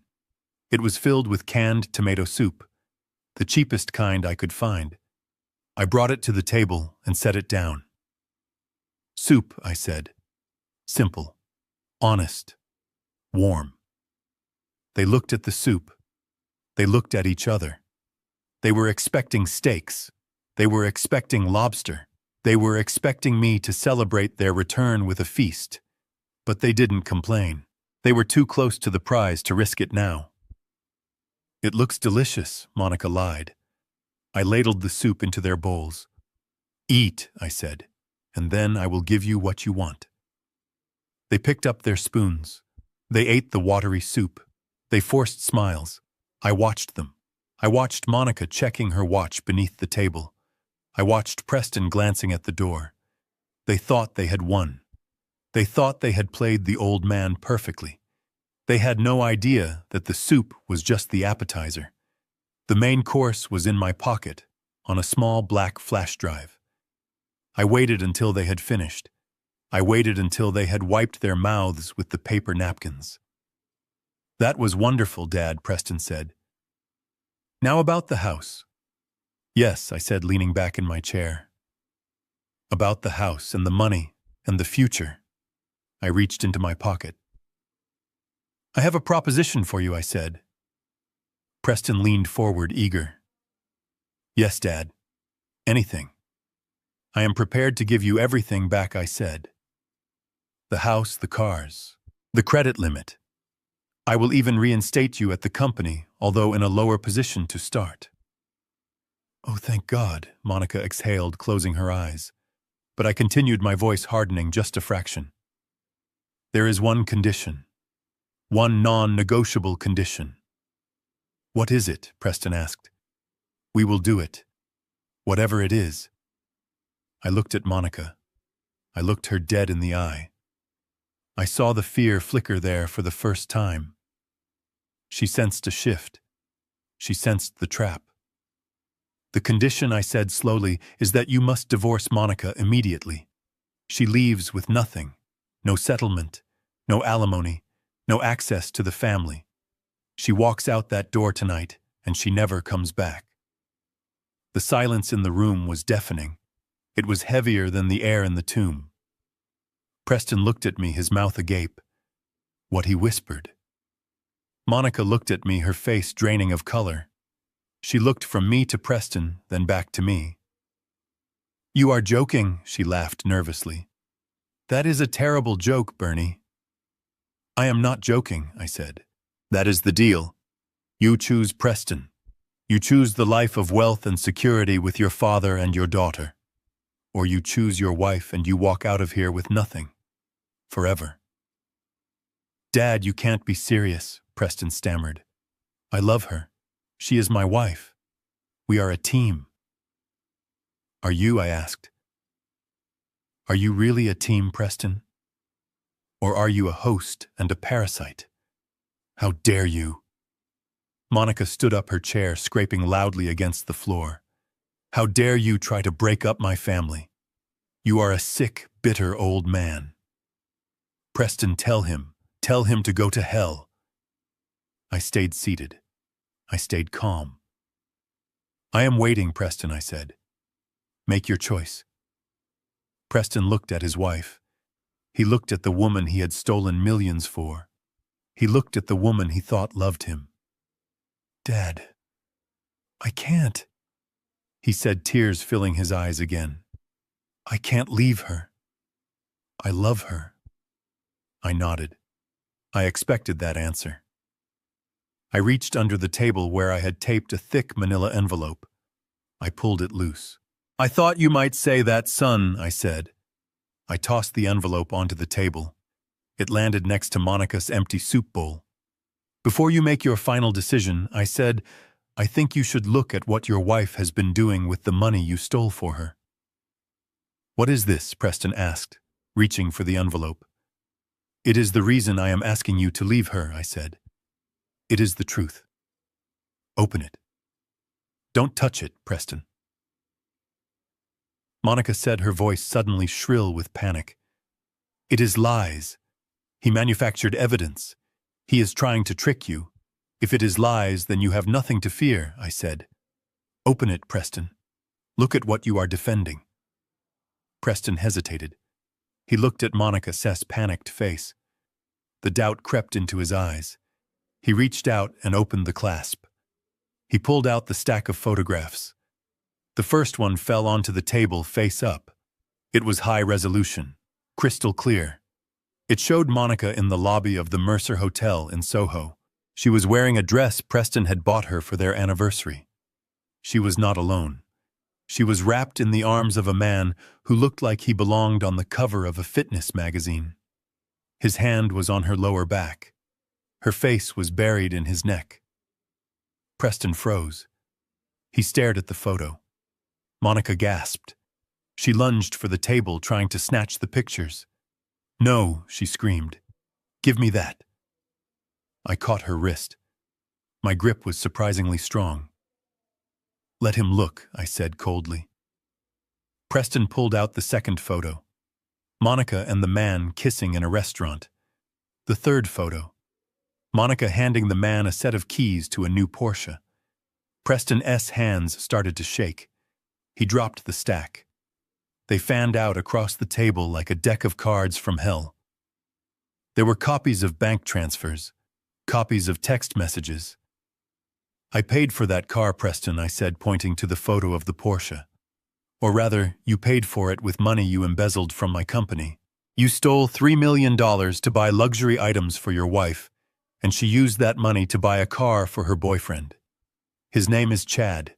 He is 24 years old." Preston picked up a sheet of paper. It was a transcript of a text message. "Golden Goose just left for the office," it read. "Coming over now. Champagne is on me." Preston made a sound like a wounded animal, a low, guttural whimper. He looked up at Monica. His face was gray. You cheated on me," he whispered. Monica's face twisted. The mask of the loving wife dissolved. She yanked her wrist from my grip and stepped back. "So what?" she spat. Preston flinched as if she had slapped him. "So what?" she yelled, her voice raucous and ugly. "Look at you, Preston. Look at yourself. You are pathetic. You are a spineless daddy's boy who can't do anything without asking for permission. Do you think I was with you for your personality? You are boring. You are weak. Chad is twice the man you are." Preston stood there, swaying on his feet. The devastation was total. But I loved you," he choked out. "I gave you everything. You gave me nothing." Monica laughed cruelly. "Your father gave me everything. You were just the delivery boy. And you were not even good at that. You let him catch you. You let him cut us off. You are useless to me now." She turned to me, her eyes blazing with hatred. "And you," she hissed, "you think you won. You think you are smart. You are just a sad, lonely old man who has to buy affection." I stood up slowly. I smoothed my tie. "I am not buying affection, Monica," I said. "I am buying my son's freedom, and it is a bargain at any price." Preston looked at the photos scattered on the table. He looked at the wife who was looking at him with pure contempt. He looked at me, the father who had just destroyed his world to save him from it. I waited for him to come to me. I waited for him to say, "Dad, you were right. I am sorry." But Monica saw it too. She was a survivor, a predator, who knew exactly when her prey was about to bolt. She knew she had seconds to salvage her golden goose before he flew away forever. She did not run, she did not apologize. Instead, she launched a counteroffensive that was breathtaking in its audacity. She stepped forward, closing the distance between them. She reached out and grabbed Preston's face, forcing him to look at her, the photos. "Look at me," she screamed, her voice shrill and piercing. "Look at me, Preston. Do not look at those lies. Do not look at that garbage." Preston blinked, tears streaming down his face. "But Monica, the car, the apartment. It is fake," she yelled, shaking him. "Can't you see what he is doing? He hates us. He has always hated me because I am strong. He used Photoshop Preston. He hired someone to doctor these images. It is digital manipulation. Anyone can do it these days. He is trying to frame me." I sat there stunned by the sheer brazenness of the lie. "Monica," I said, my voice calm, "I have the bank transfer records. I have the texts from your phone." "Shut up," Monica shrieked, spinning around to glare at me before turning back to Preston. You see how he looks at us. He is enjoying this. He wants to destroy our marriage because he is a lonely, miserable old man who can't stand to see us happy. He wants to control you, Preston. He has controlled you your whole life. He dangles his money like a carrot and makes you jump. Are you going to let him win? Are you going to let him separate us? Preston looked at me. His eyes were wide, filled with confusion and pain. He looked back at the photos in his hand. The evidence was irrefutable. But the truth is a painful thing. It requires courage to accept. It requires admitting that you have been a fool. And my son, as I was about to learn, was not a brave man. He looked at Monica. She was staring at him with an intensity that mimicked love. "I am the only one who loves you," she whispered urgently. "I am the only one who stood by you when he kicked us out. Choose Preston. Choose me or choose the man who wants to see you die alone." It was the tipping point. I saw the exact moment his spine dissolved. I saw the moment he decided that living a lie was easier than facing the shame of the truth. Preston's expression changed. The sorrow vanished, replaced by a cold, irrational fury. He crumpled the photographs in his fist. He turned to me. His face was twisted into a sneer that looked disturbingly like his wife's. "You think you are so smart?" he spat. "You think you can just manufacture this filth and I will believe you over my own wife?" "Preston," I said warningly. "Look at the facts." "To hell with your facts," he screamed. He pulled his arm back and threw the crumpled ball of photos directly at my face.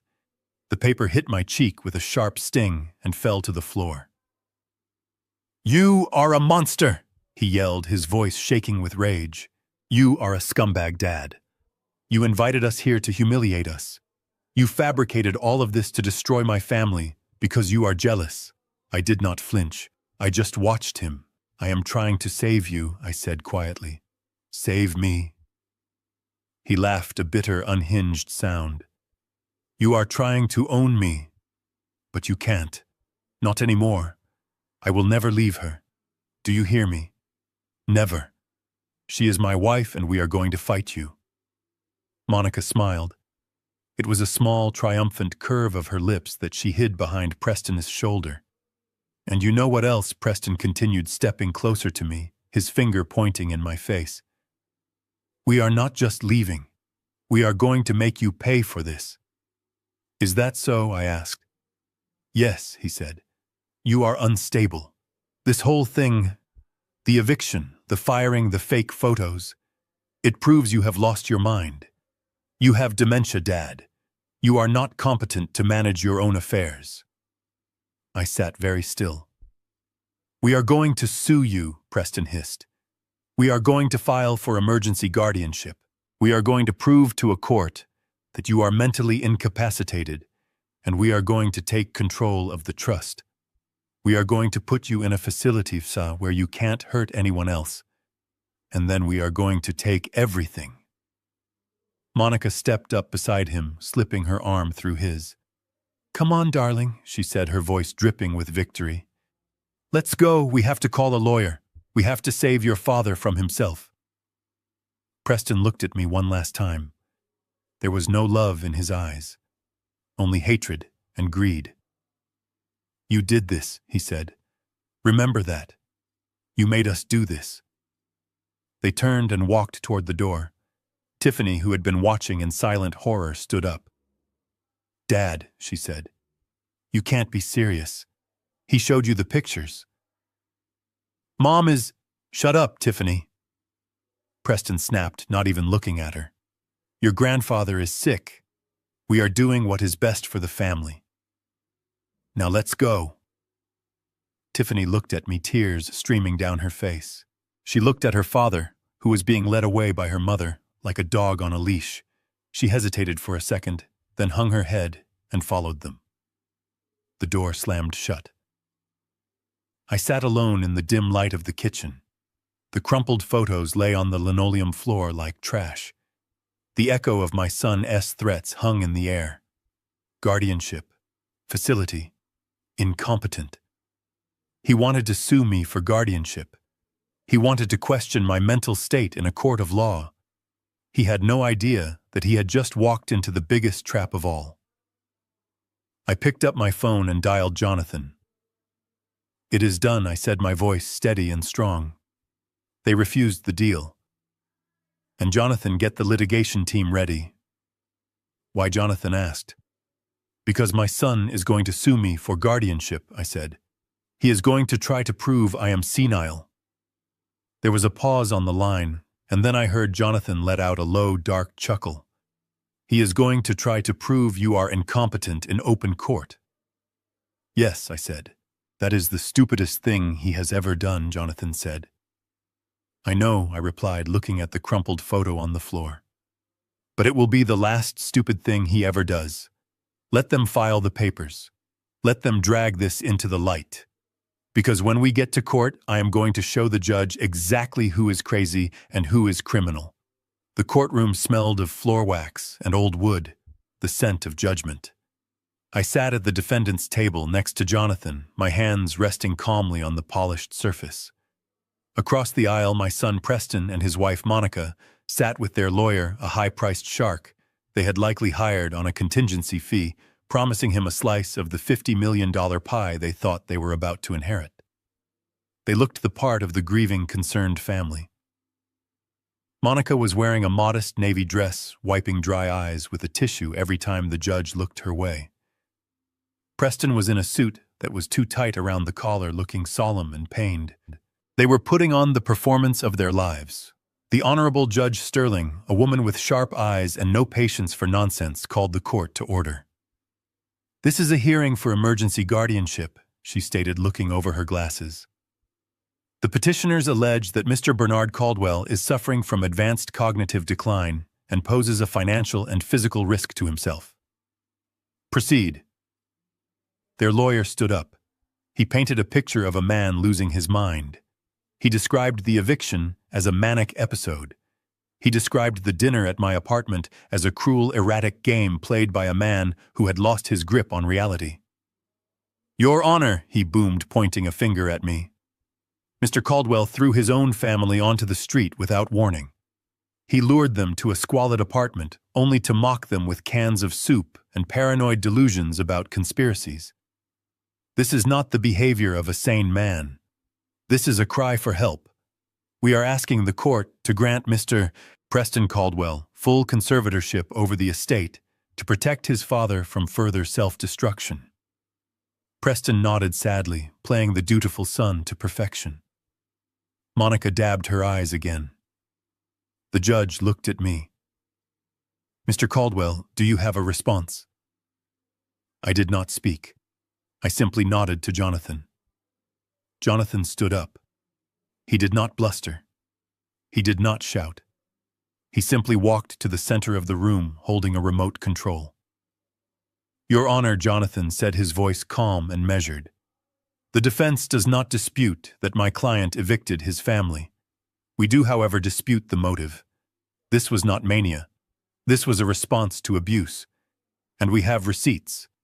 He pointed the remote at the large screen on the wall. Exhibit A, Jonathan said. The video played.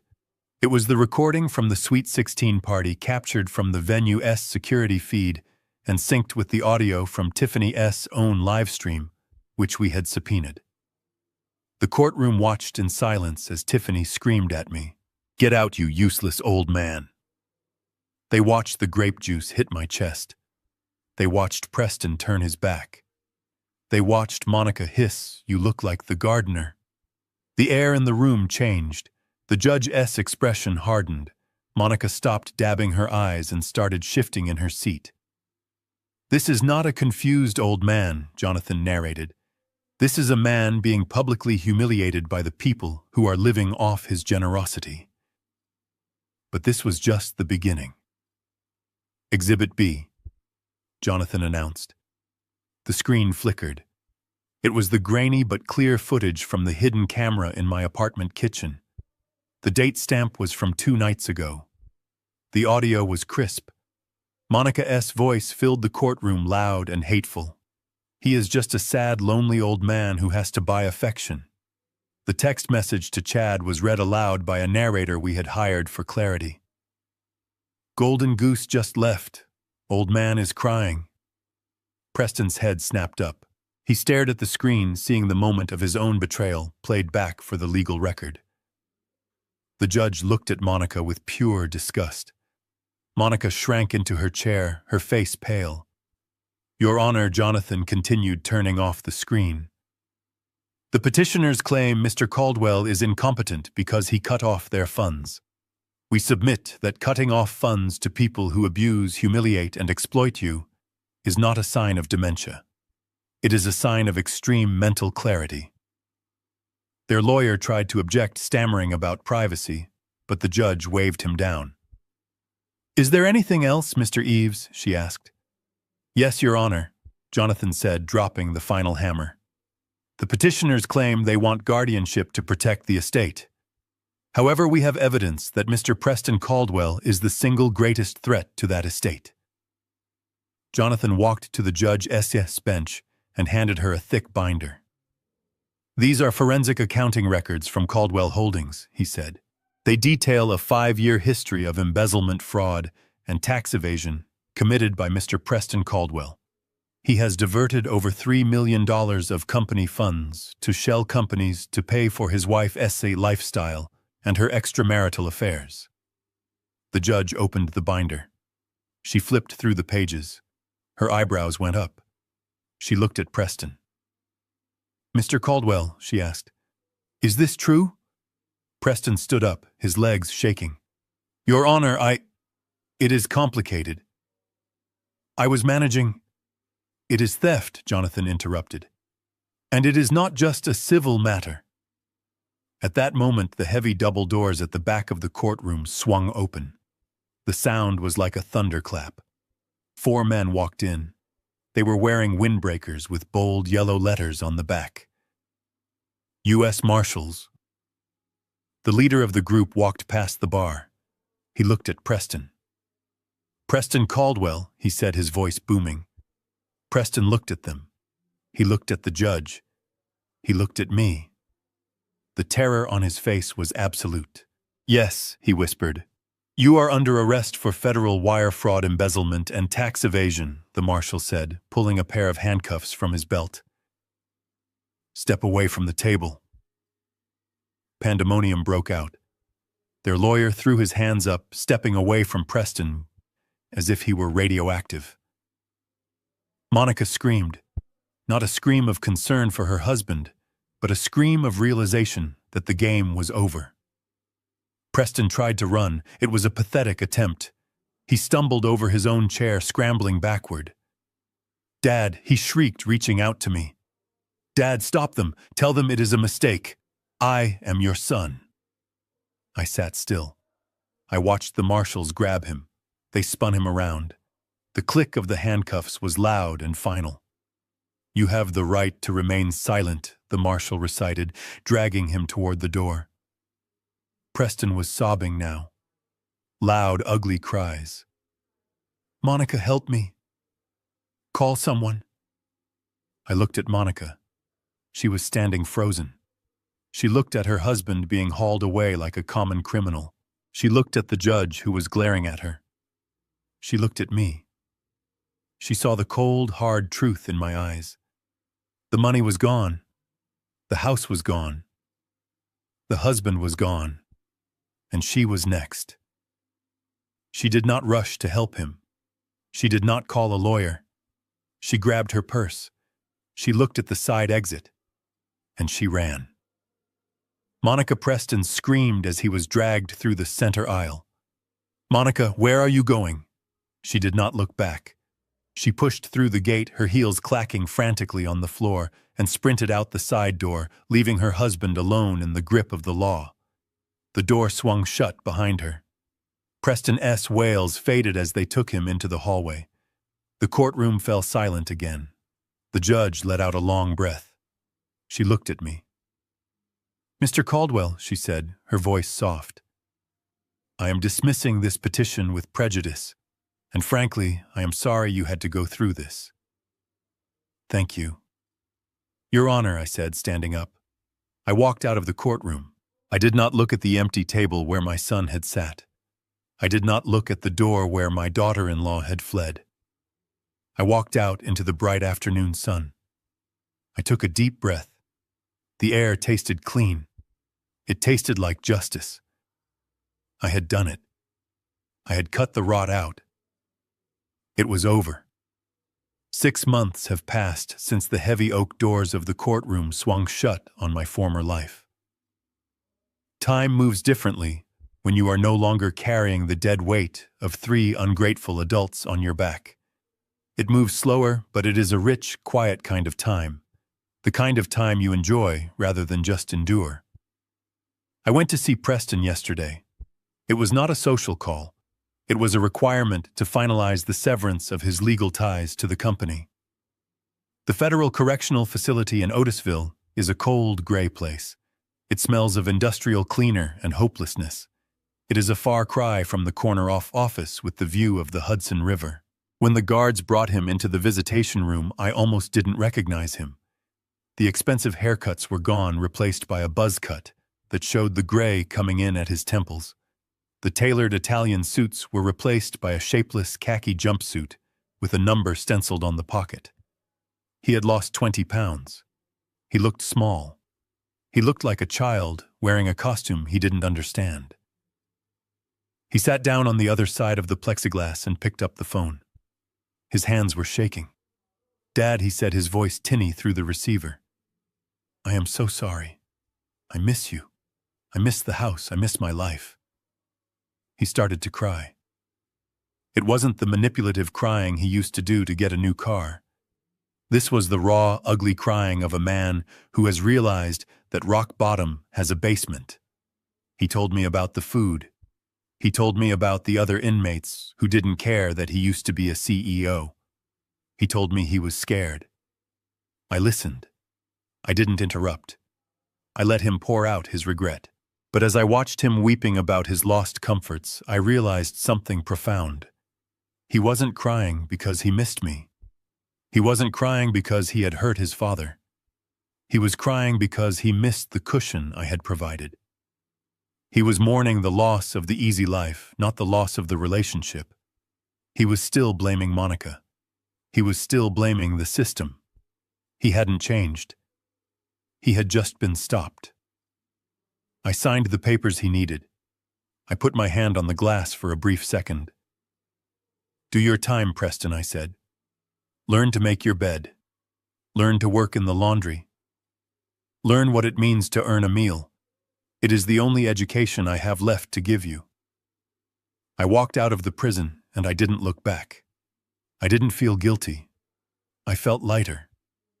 Then there is Monica. My private investigator, Miller, sends me updates once a month. I don't ask for them out of malice. I ask for them because I need to be sure she never gets close to my assets again. The latest report came with a video file. Monica is living in a basement apartment in New Jersey. The Mercedes is gone. The jewelry was seized to pay the civil judgments. Chad, the personal trainer, disappeared the moment the credit cards stopped working. He didn't even say goodbye. In the video, Monica was wearing a gray uniform. She was pushing a heavy cart full of cleaning supplies down the hallway of a mid-range office building. She wasn't the lady of the manor anymore. She was the help. The video showed her manager, a short man with a clipboard, pointing at a spot on the floor she had missed. He was yelling at her. I couldn't hear the words, but I saw Monica's body language. She flinched. She looked down at her shoes. She mumbled an apology and got down on her knees to scrub the scuff mark. This was the woman who had screamed at waiters for bringing her sparkling water instead of still. This was the woman who had called me a gardener. Now she was scrubbing floors for minimum wage. It is a harsh reality. Some might say it is too harsh. But karma has a way of balancing the books that no accountant can match. She wanted a life where she didn't have to respect anyone. Now she has a life where no one respects her.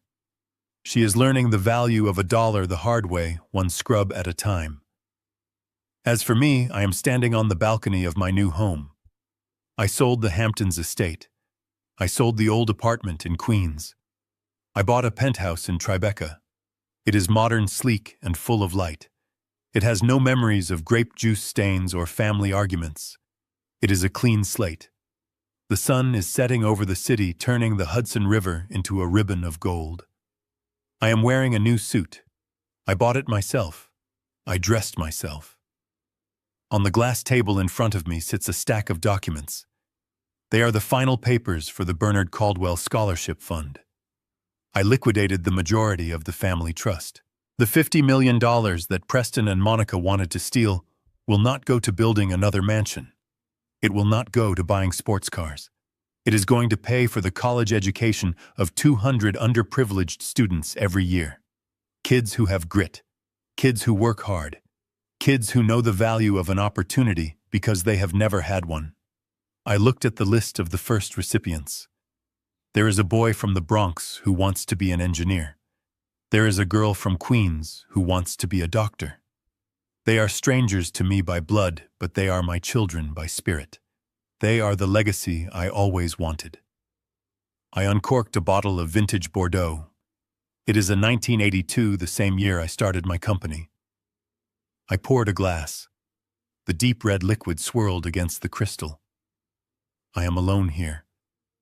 The apartment is quiet. There is no laughter of grandchildren, no chatter of family dinners. But there is also no deception. There is no theft. There is no one waiting for me to die so they can cash out. There is only peace. I picked up the pen and signed the last page of the scholarship fund. It was done. The money was safe. The future was secure. I walked to the edge of the balcony and looked out at the city lights blinking on one by one. I took a sip of the wine. It was rich, complex, and perfect. People tell you that family is everything. They tell you that you must sacrifice everything for your blood. They tell you that a lonely old man is a tragic figure. They are wrong. Preston and Monica thought that stripping me of my family would be the ultimate punishment. They thought I would crumble without them. They thought I would beg them to come back just to avoid the silence. But they didn't understand the nature of the man they were dealing with. They didn't understand that I built my life on foundations of steel, not marshmallows. They thought tearing away my family was a punishment. But as I stand here feeling the cool night air on my face, knowing my money is doing good in the world, knowing my sleep will be deep and undisturbed, I realize the truth. They didn't give me a punishment. They gave me the most valuable gift a man can receive in his final years. They gave me my freedom. Freedom from parasites. Freedom from lies. Freedom from the obligation to support people who despise me. I raised my glass to the empty sky. To the gardener I whispered with a smile. And tonight, this glass of wine tastes better than it ever has before. 2 years have passed since the day the gavel fell and sealed my family's fate. The silence in my life, which once felt heavy, has now become a symphony of peace. I thought my story was over. I thought I had closed the book on the Caldwell drama. But life, as it turns out, always has one more chapter to write, especially when it comes to the resilience of youth. Last week, I was sitting in a small diner in Brooklyn, not far from where the Scholarship Fund has its offices. I enjoy going there for the blueberry pancakes. It is a simple place. The kind of place where nobody knows I used to own half the skyline. I was reading the newspaper when a waitress approached my table to refill my coffee. "Here you go, sir," she said, her voice quiet and familiar. "Be careful, it is hot." I looked up to thank her, and the word died in my throat. Standing there in a blue uniform with an apron tied around her waist, and her hair pulled back in a practical bun, was Tiffany, my granddaughter. The last time I saw her, she was crying in a courtroom, following her mother out the door. She looked different now. The heavy makeup was gone. The designer jewelry was gone. She looked tired. Her hands were chapped from washing dishes, but her eyes were clear. "Tiffany," I whispered. She flinched slightly, but she did not run away. She held the coffee pot steady.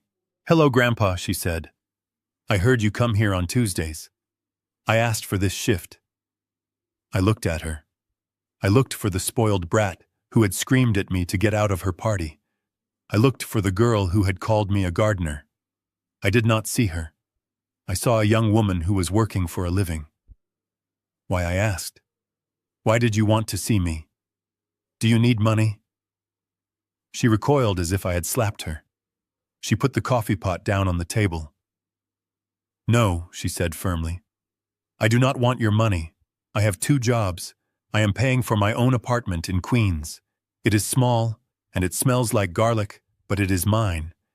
And I am paying for community college. I studied her face.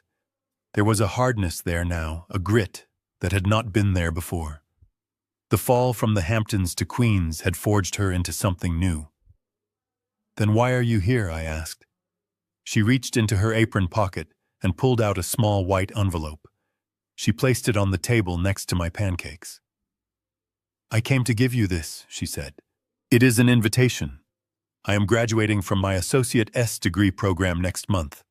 I made the Dean S list. She paused and looked down at her worn sneakers. Mom told me not to come, she said. She said you would just humiliate me again. She said you are a monster. But I remember that soup dinner, Grandpa. I remember you tried to save Dad. I remember you offered them a way out, and they spat on it. I was too young and too stupid to understand it then. But I understand it now. You were the only one telling the truth. I felt a lump form in my throat. It was a sensation I had not felt since the early days of this ordeal. I picked up the invitation. It was printed on cheap paper, but to me it looked more valuable than the gold-embossed invitations for her sweet 16. I would be honored to attend, I said. She smiled. It was a small, tentative smile, but it was real. Okay, she said. That would be nice. I have to get back to work. My manager is watching. She turned to go, but she stopped and looked back at me. And Grandpa, she said, pointing to the coffee cup. I didn't spill a drop this time. She walked away back to the kitchen. I watched her go. I took a sip of the coffee. It was hot and strong. The day of the graduation arrived under a slate-gray sky that threatened rain. The ceremony was held in a gymnasium that smelled of floor wax and old sweat. It was a far cry from the Ivy League halls Preston had attended, but the pride in the room was palpable. These were kids who had fought for every credit. I sat in the bleachers wearing my Savile Row suit, surrounded by parents in work uniforms and Sunday bests. When they called her name, Tiffany Caldwell, I clapped until my hands stung. She walked across the stage, her head held high, wearing a gown she had paid for herself. After the ceremony, I found her outside, holding her diploma like a shield. Congratulations, Tiffany, I said. Thank you, Grandpa, she said. You must have written a hell of an essay. She looked down at the paper in her hands, a smile touching her lips. I wrote the truth, she said. I wrote about grape juice. We laughed. It was a genuine shared moment of joy. Come on, I said, offering her my arm. I know a place that serves excellent pancakes, and I promise I won't make you pay. As we walked toward my car, I thought about Preston sitting in his cell. I thought about Monica walking to the bus stop. And I thought about Tiffany walking beside me toward a future she was building with her own hands. I had lost a son, but I had saved a granddaughter. I had burned down a false legacy to build a real one. The road had been hard. The lessons had been brutal. But as I opened the car door for the young woman who carried my name and my spirit, I knew one thing for certain. The house of Caldwell was standing strong again. Not on pillars of money, but on pillars of character. And that foundation would never crumble. I spent 40 years building a fortune, but it took losing my family to understand what true wealth really is. We often believe that love means giving our children everything, shielding them from every storm. But I learned the hard way that sometimes the greatest act of love is letting them face the storm alone. By cutting the financial cord, I didn't destroy my son. I gave him the only chance he ever had to find his own character. Respect is not an inheritance. It must be earned. Never set yourself on fire to keep ungrateful people warm, even if they share your blood. Peace is the only luxury that truly matters. If this story resonated with you, please hit the like button to support the channel. Subscribe and turn on notifications so you never miss a new story about justice and resilience. And tell me in the comments, have you ever had to cut off a toxic family member to save your own peace? I read every single comment. See you in the next video.